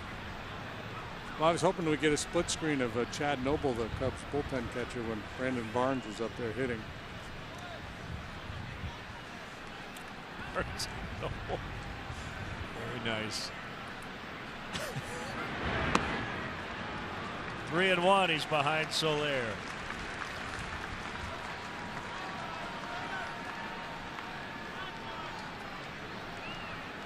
Pull out the driver.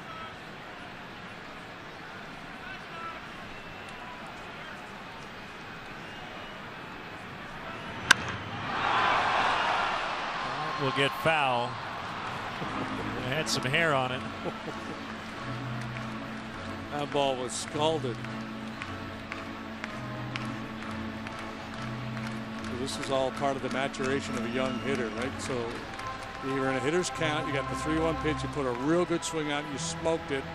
So now you got to try to crawl inside the pitcher's head. Now what's he going to do? Is he going to double up? Is he going to try to crowd me?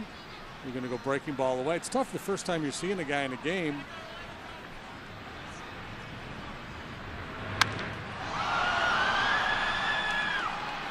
Gonzalez again. Thinking that was straight deep. I think we saw that the whole way. Kids Sundays are back here at Wrigley Field. Following tomorrow's game with the Rockies, the first 1,000 kids 13 and younger will have the opportunity to run the bases, weather permitting. For ticket availability and information on how to receive a field access wristband for your child to run the bases, visit Cubs.com/kids. And the weather should be spectacular, right?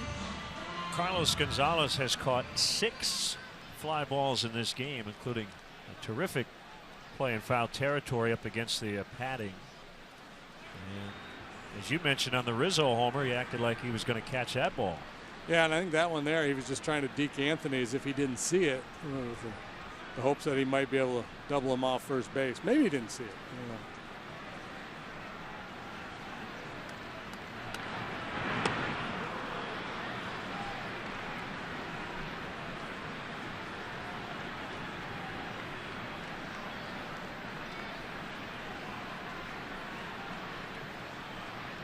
Is playing second today. He's going to play multiple defensive positions. Rizzo takes off, swing and a miss, throw to the shortstop side. Anthony is in.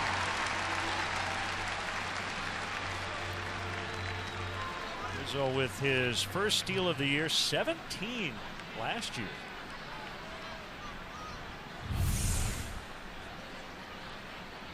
Good aggressive lead and a nice jump for the big guy.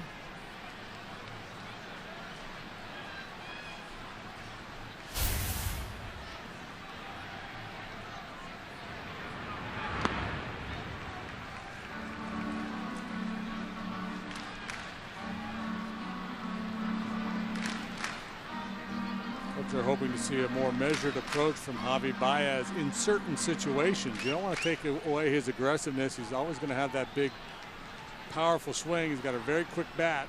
In certain situations, like down in the count, they want him to be willing to shorten up some.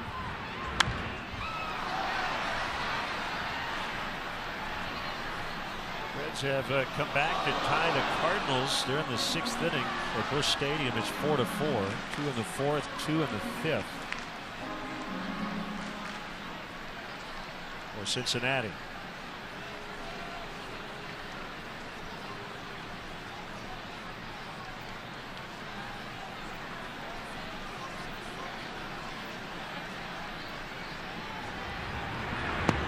Got him swinging to end the inning. Let's go to the 7th. Cubs 2, Rocks nothing.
Annual Race to Wrigley charity run. It's presented by ATI Physical Therapy.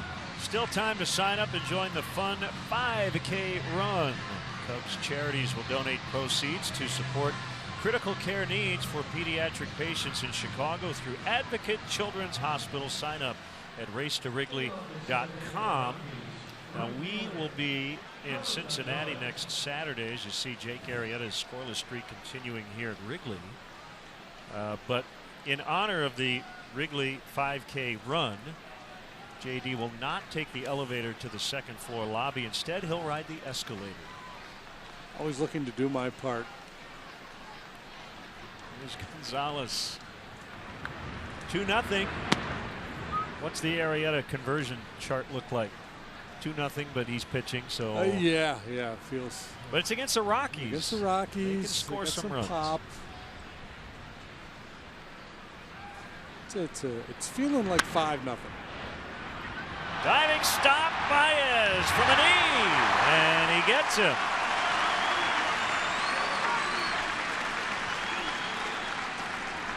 How slick was that?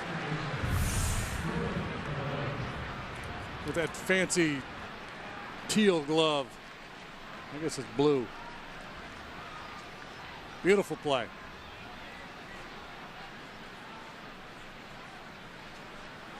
Point we've made many times. Nice to have a utility guy that can play not only many positions, but be above average, well above average, no matter where you put him.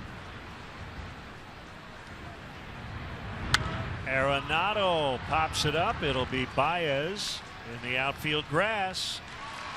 2 down. Zach Miller bears tight end. 1 out away from conducting the 7th inning stretch here at Wrigley.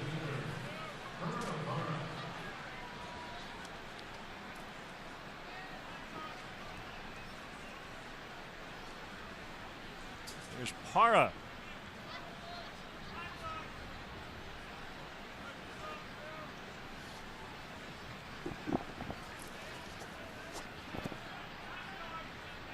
And Arrieta's first pitch on the outside corner for a strike.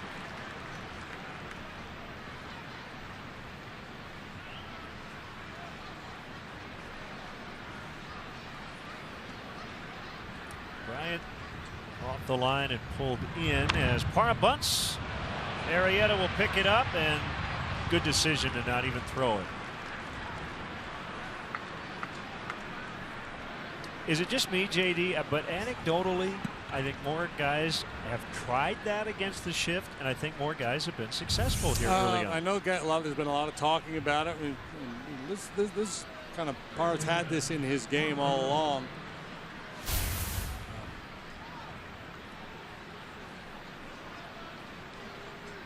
It's a debatable play. It's generally considered not a good play with 2 outs. But he's got a home run hitter behind him. And I think the math changes when there's a guy like Arrieta on the mound. He's doing whatever you can to get on base. Here's Reynolds. Most folks would say down 2, you should be up there swinging, trying to get yourself an extra base hit. But you got a legit home run hitter on deck. Arrieta happens to make a mistake, and Reynolds can knock one out of the ballpark. We're tied.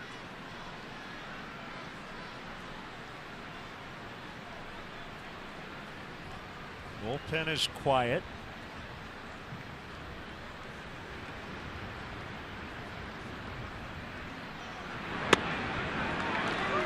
Two strikes on Reynolds.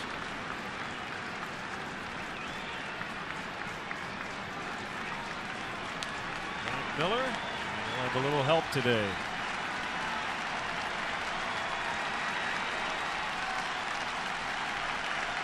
Reynolds got caught looking at a fastball last time up. Runner goes on the 0-2. Throw to second. Safe.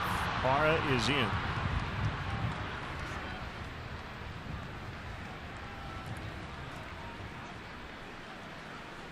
Once Reynolds got down in the count, the likelihood that he would do damage decreases, so Parra steals the bag to get into scoring position.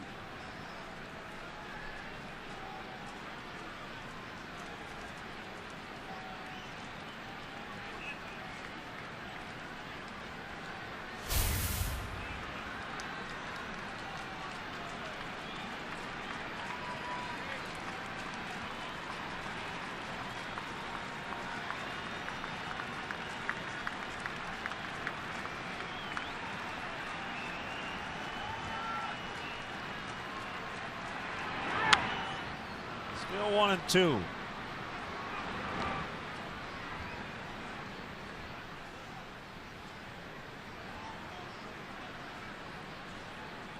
Eight strikeouts so far for Jake here this afternoon.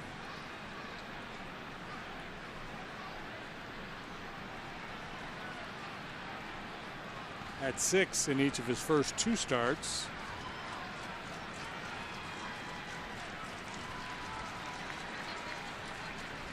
The hook, perhaps. Oh, sinker away.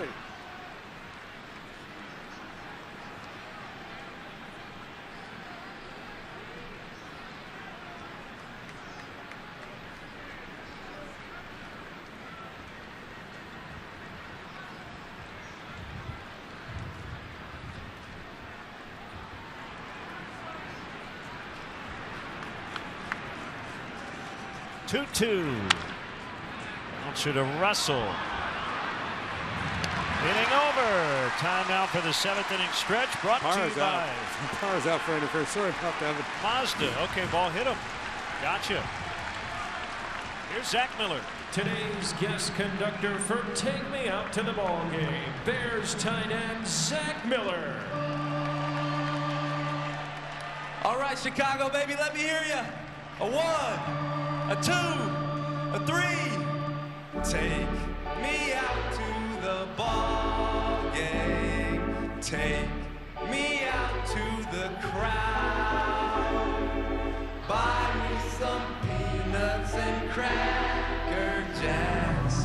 I don't care if I never get back. Let me root for the Rockies.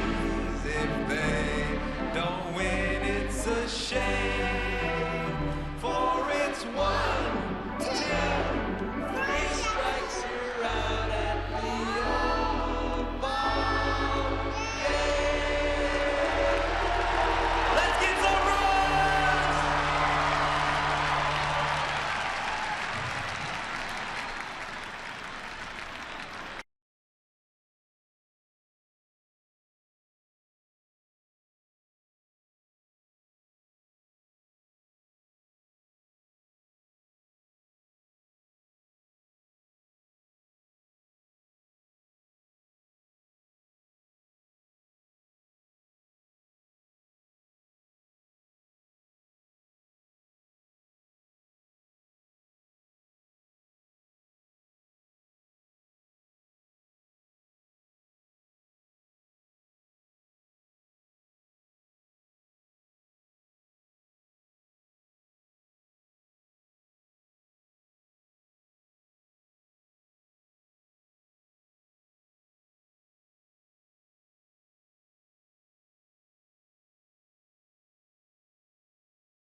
Top of the 7th. Gerardo Parra looked like he was fielding this ball. It did not touch him though, but he was called out. So Russell, it's a 6 unassisted, and they're saying no at bat. I don't think I've ever seen that. For Reynolds. You see guys have to jump over a ground ball, and they'll kind of slow down sometimes to try to create a bit of a screen effect. But they sell it as not deliberate. And that was clearly a deliberate attempt to mess with Russell there a little bit. Fouled back and out of play. Now if the ball touches the runner, he is called out and the batter is credited with a hit. But we heard no at bat. So I guess Reynolds is still batting. Is that possible? As Russell is thrown out by Arenado. I don't know.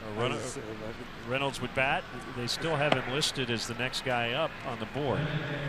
Huh. Okay. So 1 out, bottom of the 7th. I don't know. That's really weird.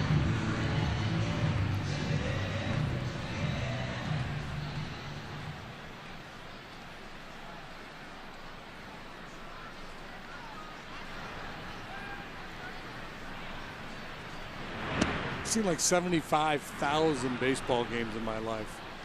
And every year we still see stuff we've never seen before. Yep. There's the Hale Caesar matchup. There you go.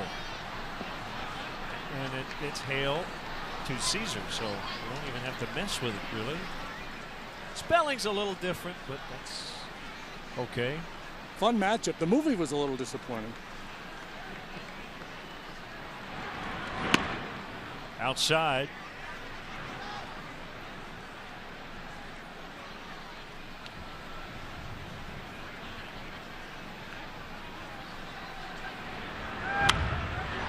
And a soft liner. Caesar wins the matchup.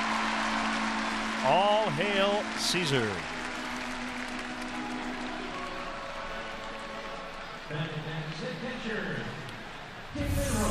Watch him pull the hands in. Just enough to get enough of that barrel onto that baseball. Matt Caesar is an intriguing guy. I don't know how many chances he's going to get, how much playing time, but a chance to be a pretty good player, I think.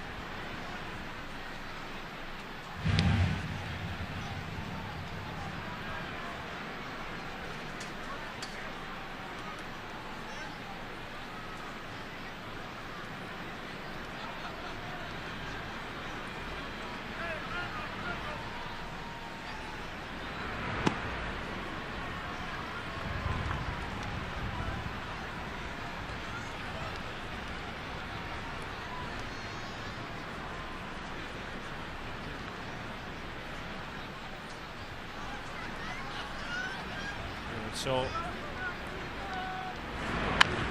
they're listing the MLB app is that Mark Reynolds grounded out to the shortstop Addison Russell, but that doesn't sound right to me. And as we showed you on the replay, the ball did not hit Hara. So we'll find out at the top of the 8th how. Yeah, but it seems like, you know, Reynolds could be not charged with an at-bat, but not be able to bat leading up the next inning, because it seems like there would be an advantage, a potential advantage gained by willfully interfering with a ground ball. You know, if you wanted that hitter to bat again in the next inning, so that, you know, you could argue that that's an advantage gained for the hitting club.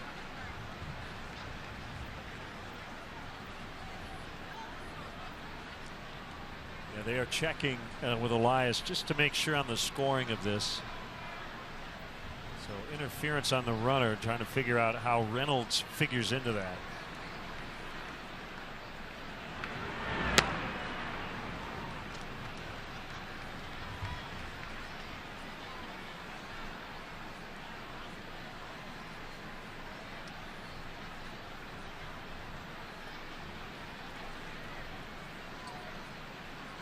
And I'm guessing Reynolds would not get another at bat. He put the ball in play. Right. Yeah.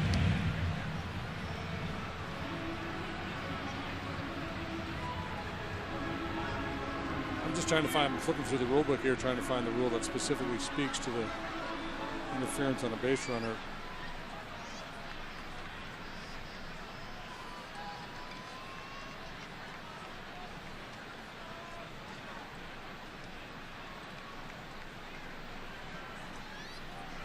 He intentionally interferes with a thrown ball or hinders a fielder attempting to make a play on a batted ball. That would be the ruling.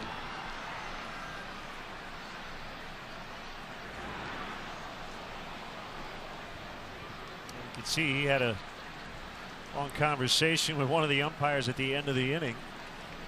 Probably saying, Gerardo, you can't do that. If the umpire declares the hindrance intentional, with less than 2 outs, the runner and batter are both out.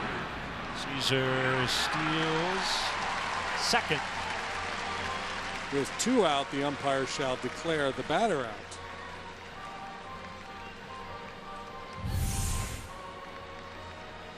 I think normally when they talk about hindrance, they're talking about contact. Right, so if that rule applied, Reynolds would be out. Yeah. Yep. And that would be the 6 unassisted. Yep. Okay, makes sense. 3-2 misses. Ross walks.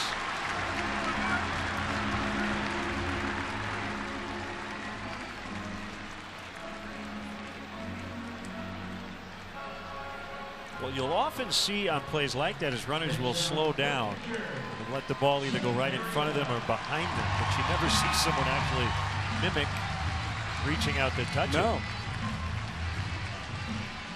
chance to add on here as Arrieta normally would be asked to bunt in this spot, but might not be the case. We'll see.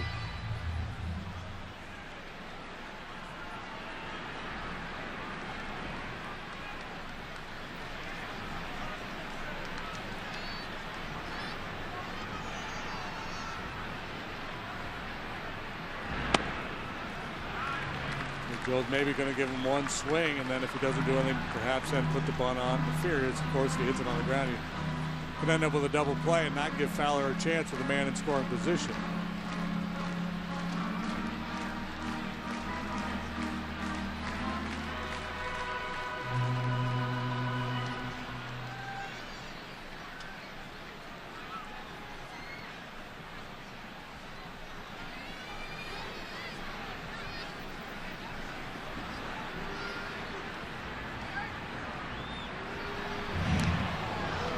The ruling has come down from Elias. Reynolds will be credited with a single and the runner out, 6 unassisted. So it's being treated as if the ball hit the runner. Okay. I don't like it. I don't think we should get a hit there.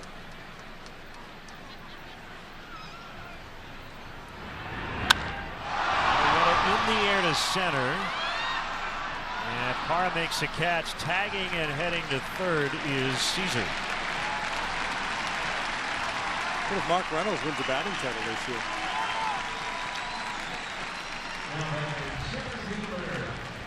What if Jake Arrieta loses the lowest batting average against pitching title this year by 1 point?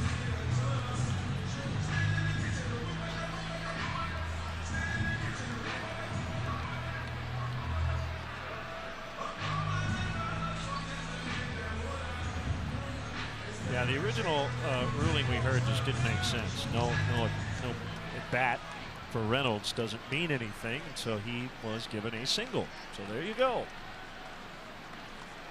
Just when you think you've seen it all.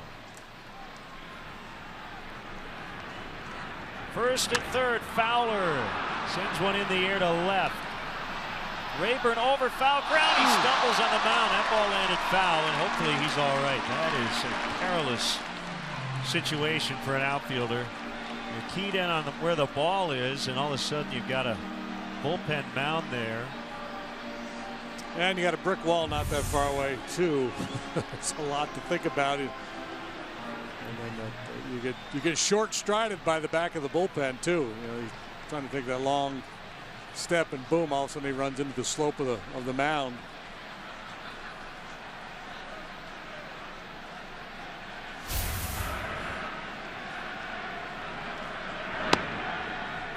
Low, and people tweeting, can a no-hitter end that way? The answer is absolutely. I've laid out the scenario of 2 outs, 9th inning, ground ball to second. The runner does that.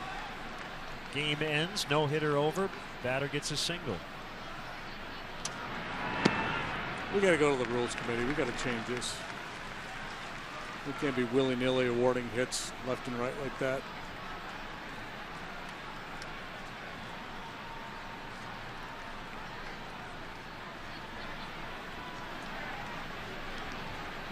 The sporting thing to do. Dexter Fowler deep to right, way back, a 3-run homer, 5-0.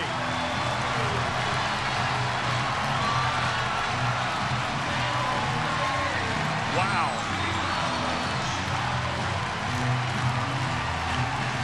Number 2 on the year for Fowler.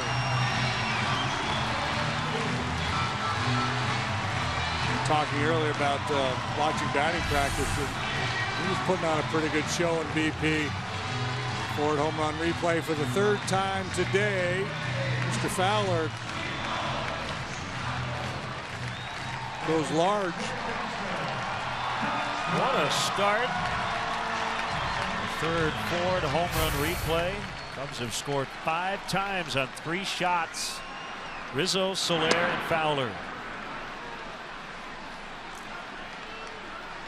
Fowler hit a game-winning homer against his former team early in the season last year at Coors Field. This one just pads the lead.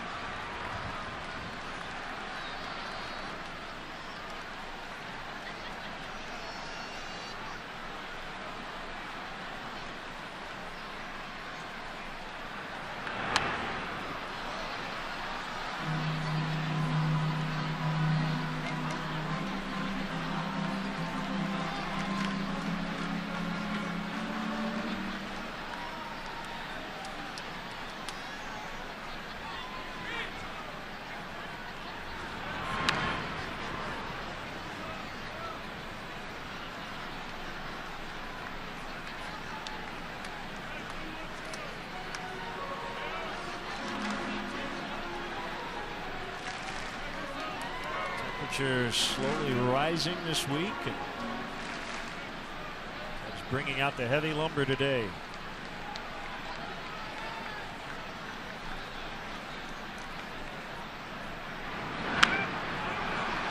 That'll be an infield hit for Bryant from about 50 feet.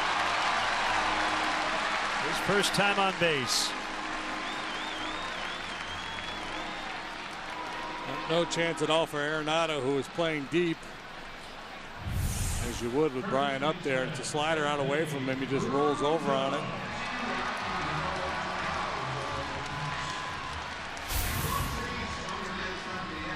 Here comes Walt Weiss.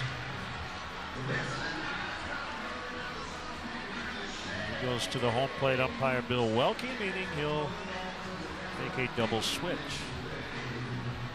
Ben Paulson is coming into the game for Reynolds.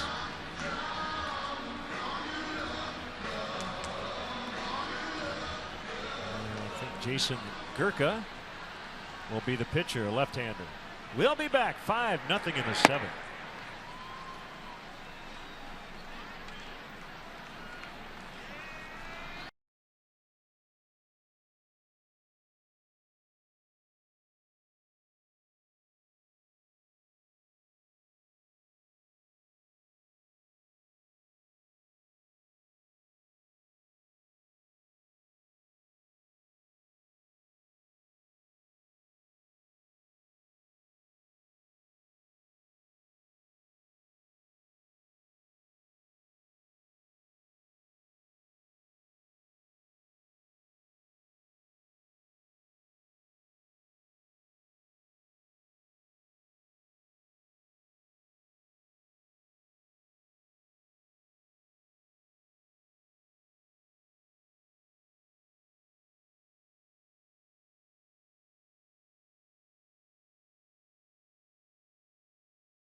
Double switch.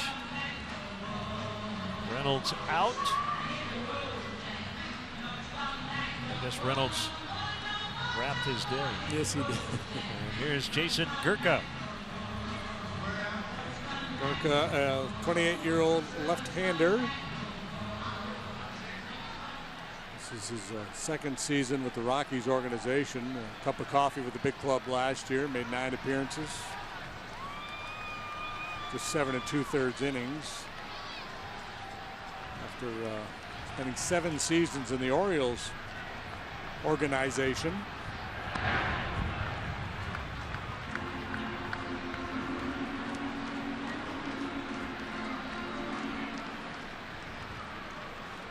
He's another one that comes out of the bullpen more a finesse guy than a power guy. I'm not used to seeing this. Most bullpens, it's 95-mile-an-hour flamethrowers.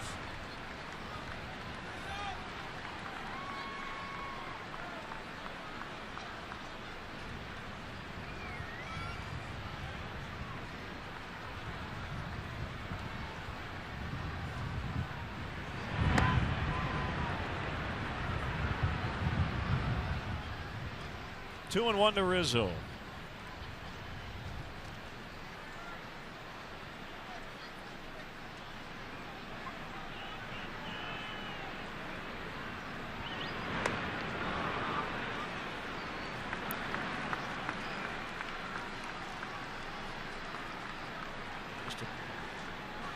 Again, no pun intended. Put a wrap on the Reynolds par of play. They treated it like he got hit. Right. By the ground ball. And by the way, the umpire may have called it that way. We needed a couple of looks to make sure it didn't touch him. Over near the tarp and just out of play.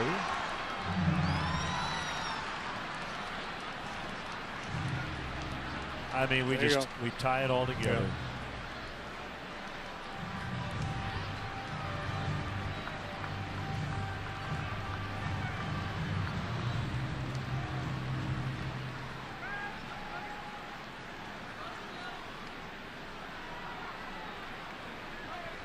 Count with 2 outs. Bryant goes. Rizzo takes strike 3 on the outside corner. He didn't like the call, but the Cubs get 3 on the Fowler home run, and it's now 5-0 after 7.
Follow Cubs baseball live with the MLB.com @BAT app.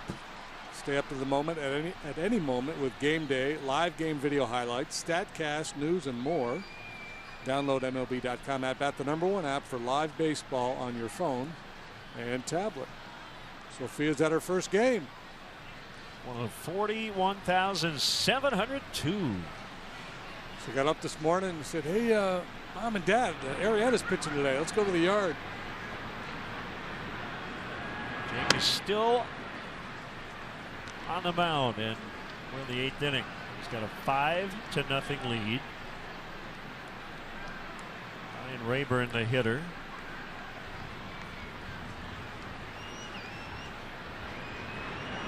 This is the largest attendance of this opening homestand, 48,882 on Monday night.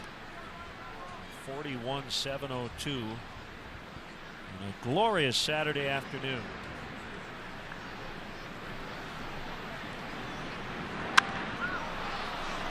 Pretty well, but it's going to curl out of play. Tuesday, one of baseball's greatest rivalries is renewed.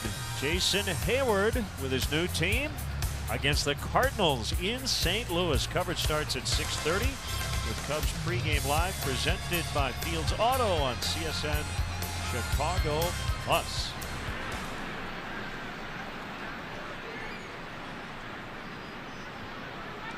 John Lackey will face his ex-team.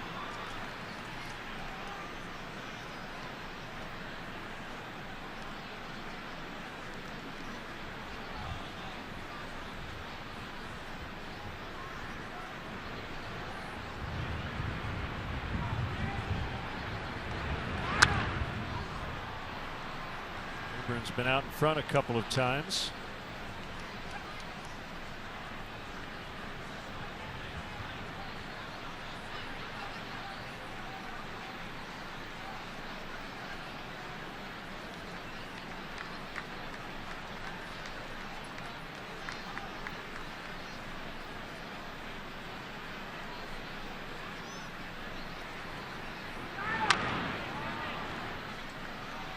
Trickled foul.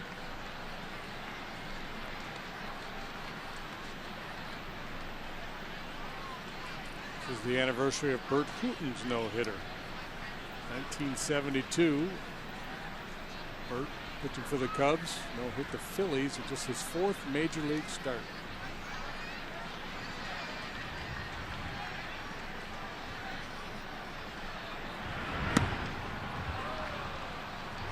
Leadoff walk. 4 games for Hooton. He allowed only 8 hits in 30 innings. Wow. Well, leadoff walk.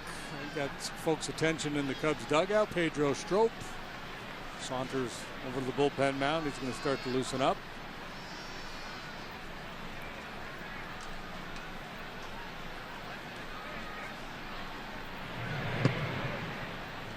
Originally as an infielder in the Rockies organization, Pedro Strop.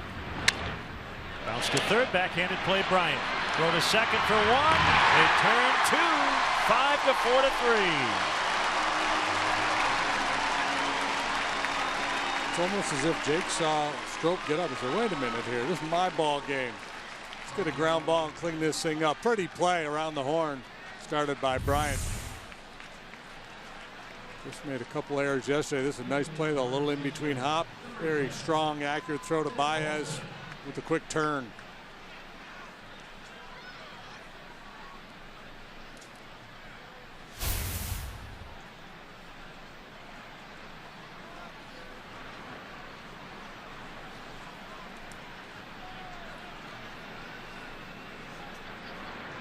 Paulson swings away. His first plate appearance today. Fowler makes the catch. 8 shutout for Arrieta so far, leading 5-zip.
for action here in the bottom of the 8th. Gurka to Soler and a strike.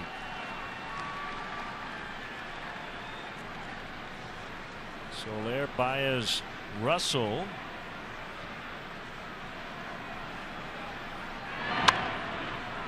Past the mound. Picked up by the second baseman Adames, and they got him.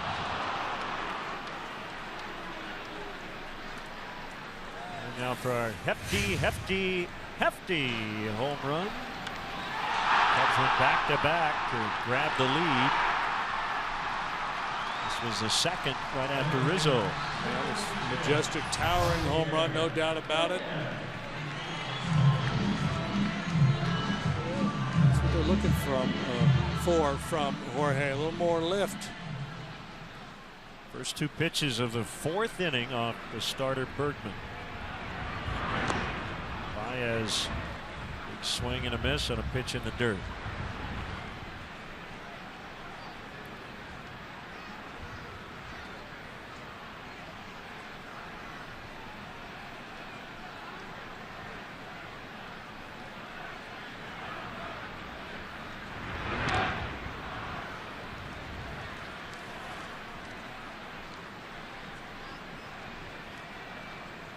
Finale of the series in the homestand tomorrow afternoon. John Lester will work for the Cubs. Tyler Chatwood for the Rockies.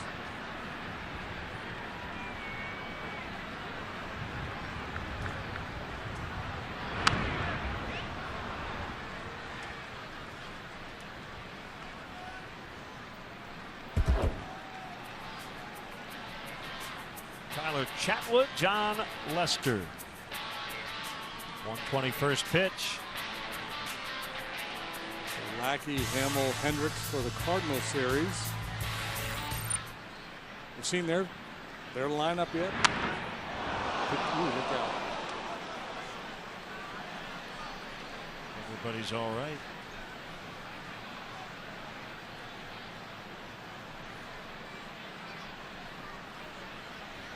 Two strikes on Baez. The question again?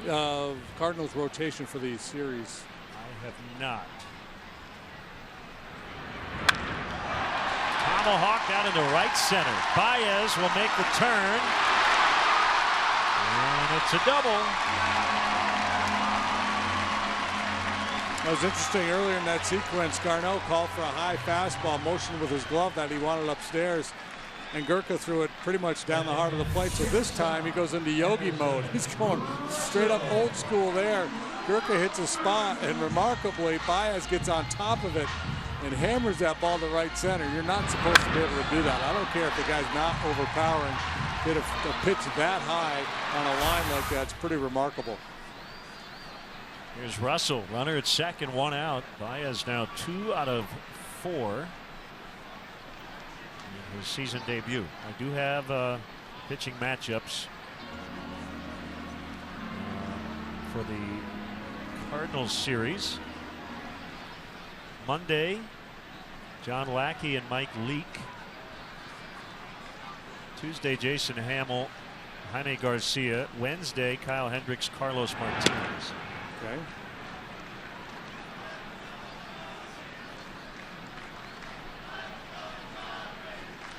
Good rotation they've got over there in St. Louis. They were outstanding last year. And they get Adam Wainwright back.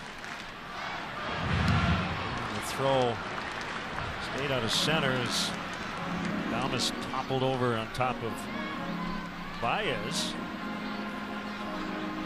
Reds lead that game now 8-6 in St. Louis. Wainwright started the game, gave up 7 earned runs in 5 1/3, so his ERA after 3 starts was 8.27. Saw Wainwright in relief in the playoffs last year.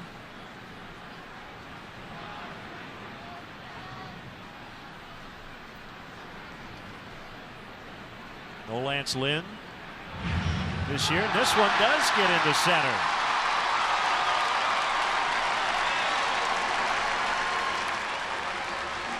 Throwing error on the pitcher Gurka.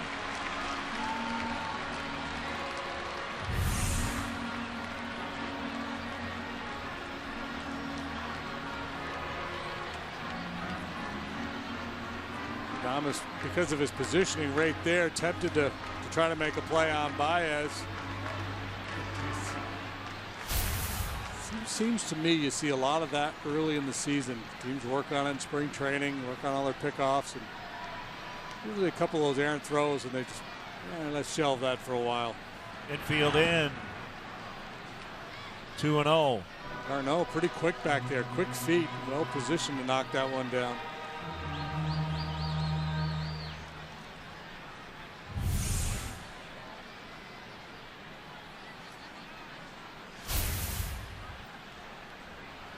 Travis Wood up in the Cubs bullpen. 2-1. Got a little greedy there, talked himself into getting a fastball and well out in front of the changeup.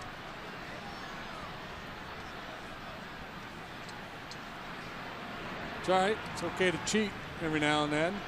Especially 2-0. You got a couple pitches to play with still.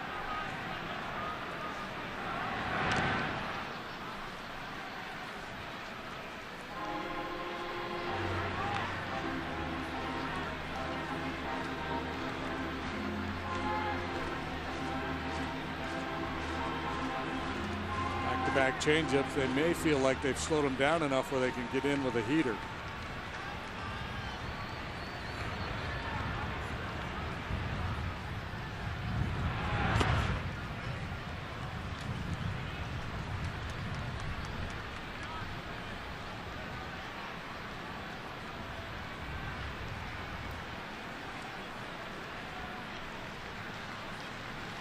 Gurka Garneau battery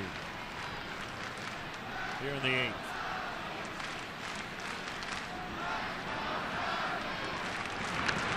Looking forward to the Gurka Jerko matchup. The Rockies play the Cardinals.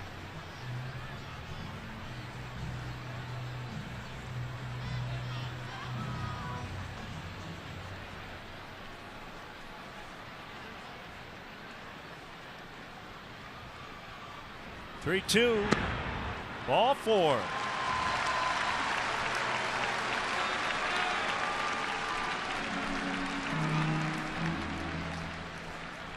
Cub fans, let's go. Don't miss your chance to catch the best matchups in baseball. Join the season ticket holder waiting list. It's easy. It's free to register. For details, visit Cubs.com/waiting list.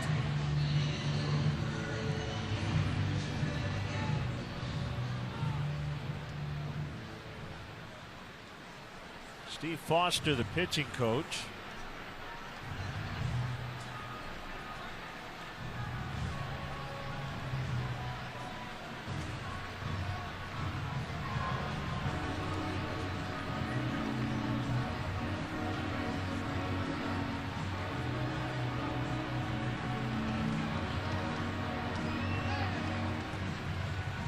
Twins looking to win back-to-back games. They're tied 4-4 with the Angels in the 8th.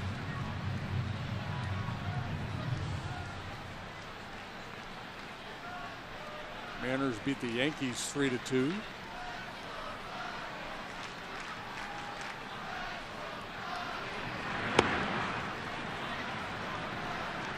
Felix Hernandez over CC Sabathia in that one. Blue Jays 1-0 in Boston, bottom of the 2nd. Mets lead the Indians 1-0 in the 3rd in Cleveland. A's have a 3-1 edge over the Royals in the 2nd at the Coliseum. Caesar 1 out of 3 today. Fly out to right, line out to left, and a single last time up to left field. Pitch to Matt is outside. 3-0. Ross on deck.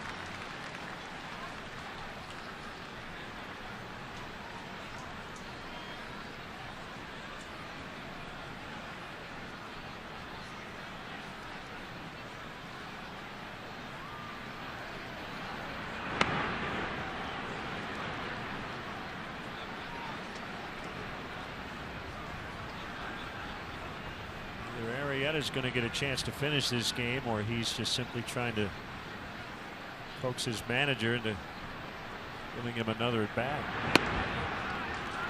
Ball 4, they're loaded.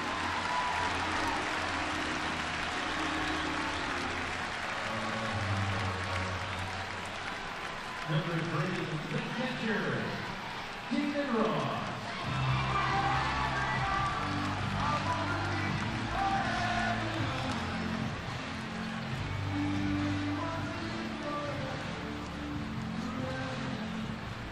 Arrieta right at 100 pitches through 8 innings. He is in the on-deck circle. I think the chance to get the shutout and keep him in this game. A fly to right. Gonzalez will make the catch. Baez will tag. So will Russell. 6-0. First time the Cubs have scored without hitting a home run today.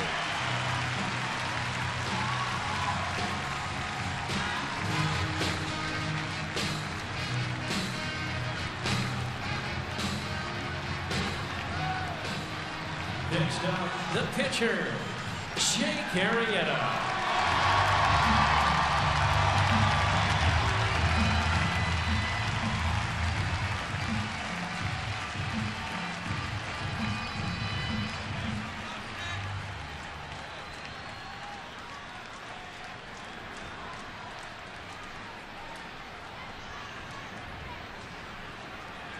Fourth plate appearance for Jake. He's flied out twice and struck out once.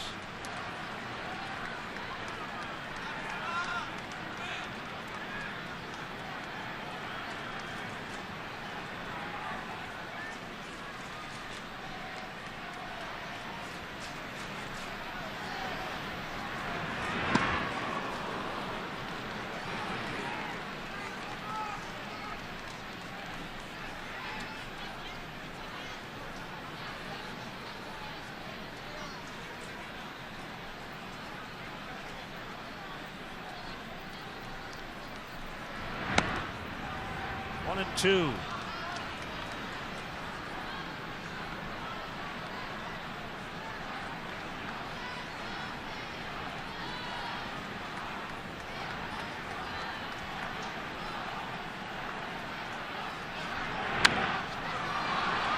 He stays alive. He'll win today. Chance to win the series tomorrow. Is treating Jake with respect. He's pitching him like a legit hitter. Back-to-back changeups.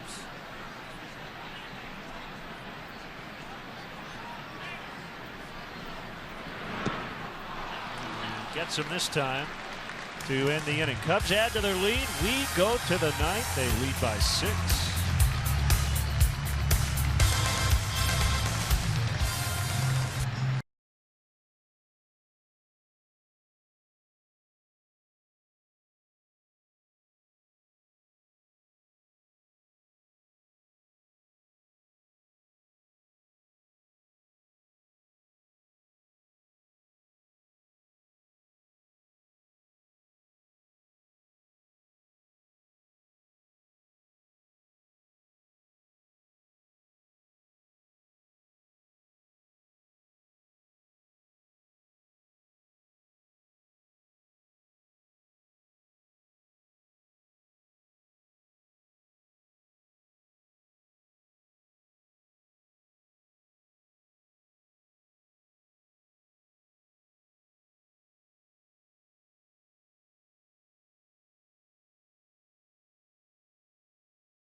Presented by Binny's Beverage Depot, and it'll go to Jake Arrieta. 8 shutout innings.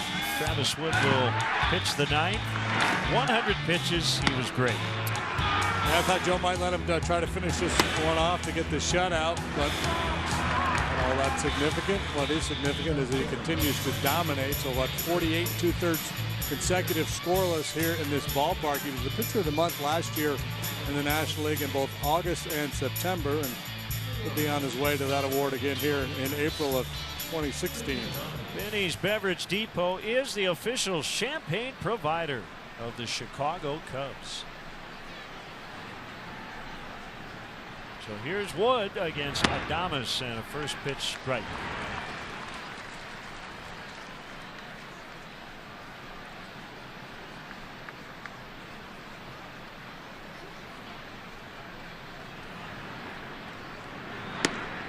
One and one. Top of the order here, Story and Gonzalez.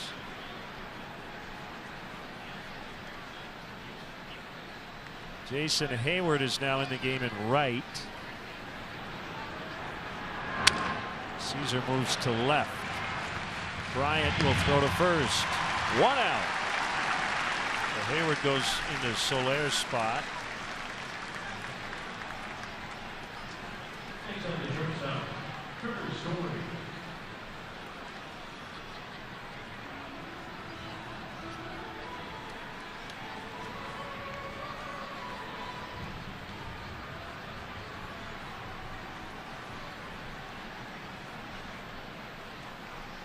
Trevor's Story has struck out all 3 times.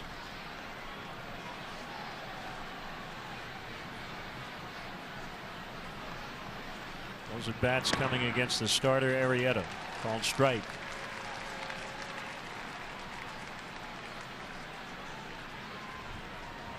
Very reminiscent of Troy Tulowitzki, the way he sets up in the batter's box.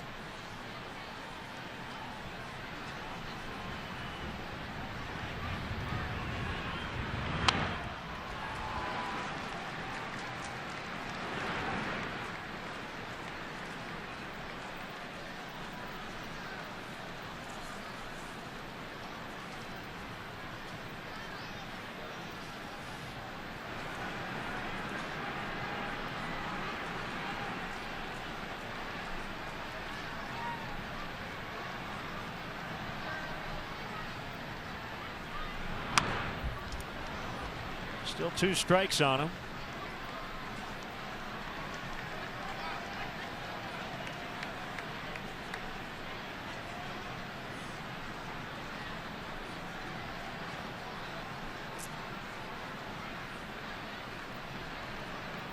Gonzalez on deck. Wood treated his offseason like he had in the past, went into spring training with a starter's mindset, even though he knew he probably would end up back in the bullpen.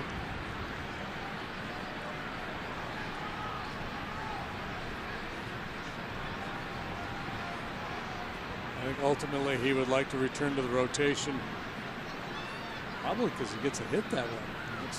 Yeah, he really enjoys that part of the game. You look at his ERA, and he has been much better as a reliever than as a starter.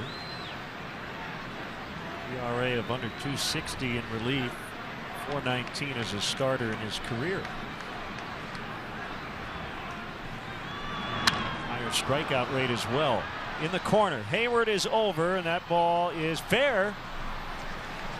And Story has a double, his first hit of the series.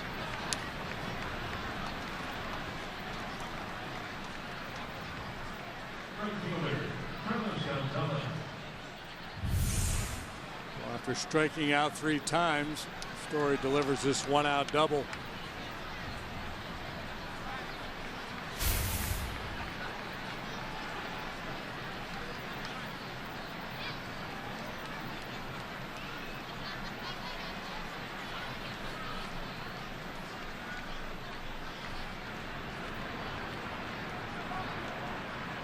Gonzalez extended his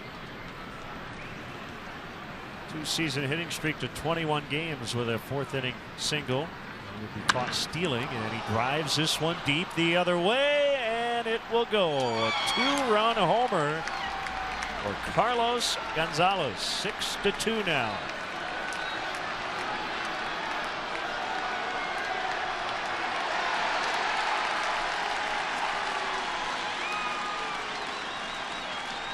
He's got his 4th of the season. RBIs 9 and 10 for Cargo.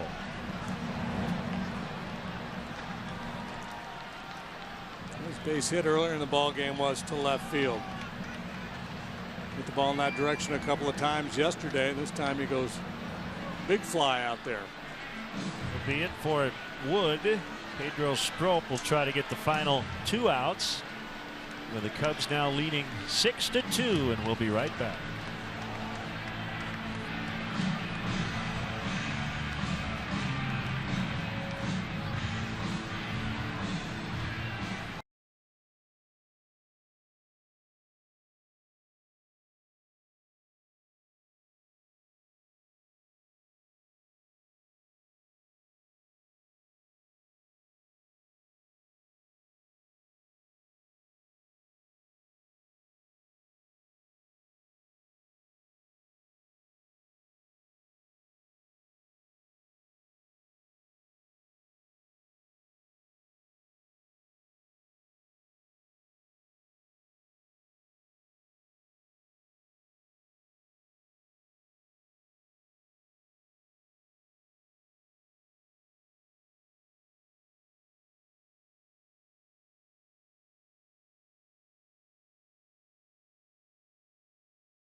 The Rockies on the board.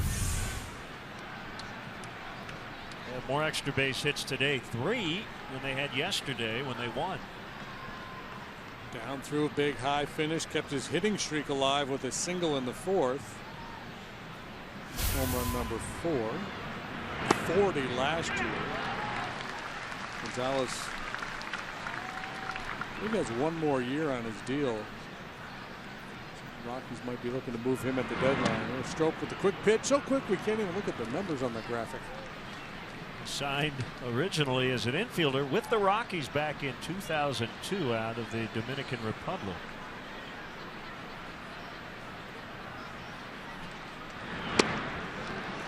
Arenado takes strike 2. It's 1-2 on him. Contact has been an issue for Arenado so far in this series. Pop-ups, fly ball here today. Didn't get it out of the infield yesterday.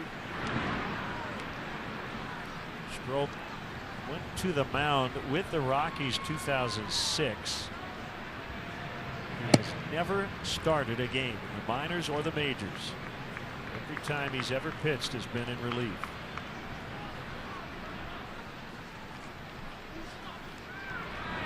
Swing and a miss for out number 2.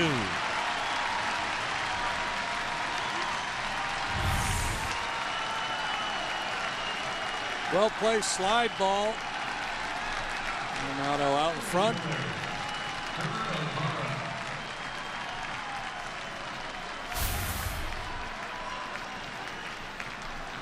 Strop gets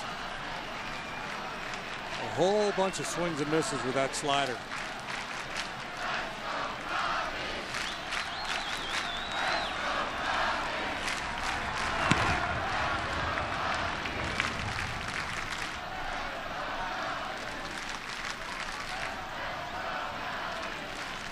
More out. Jake Arrieta's 3-0.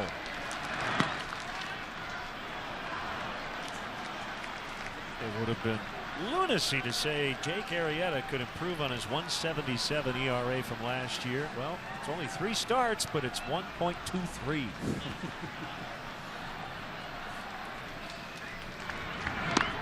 Swing and a miss. 2-1 on Parra.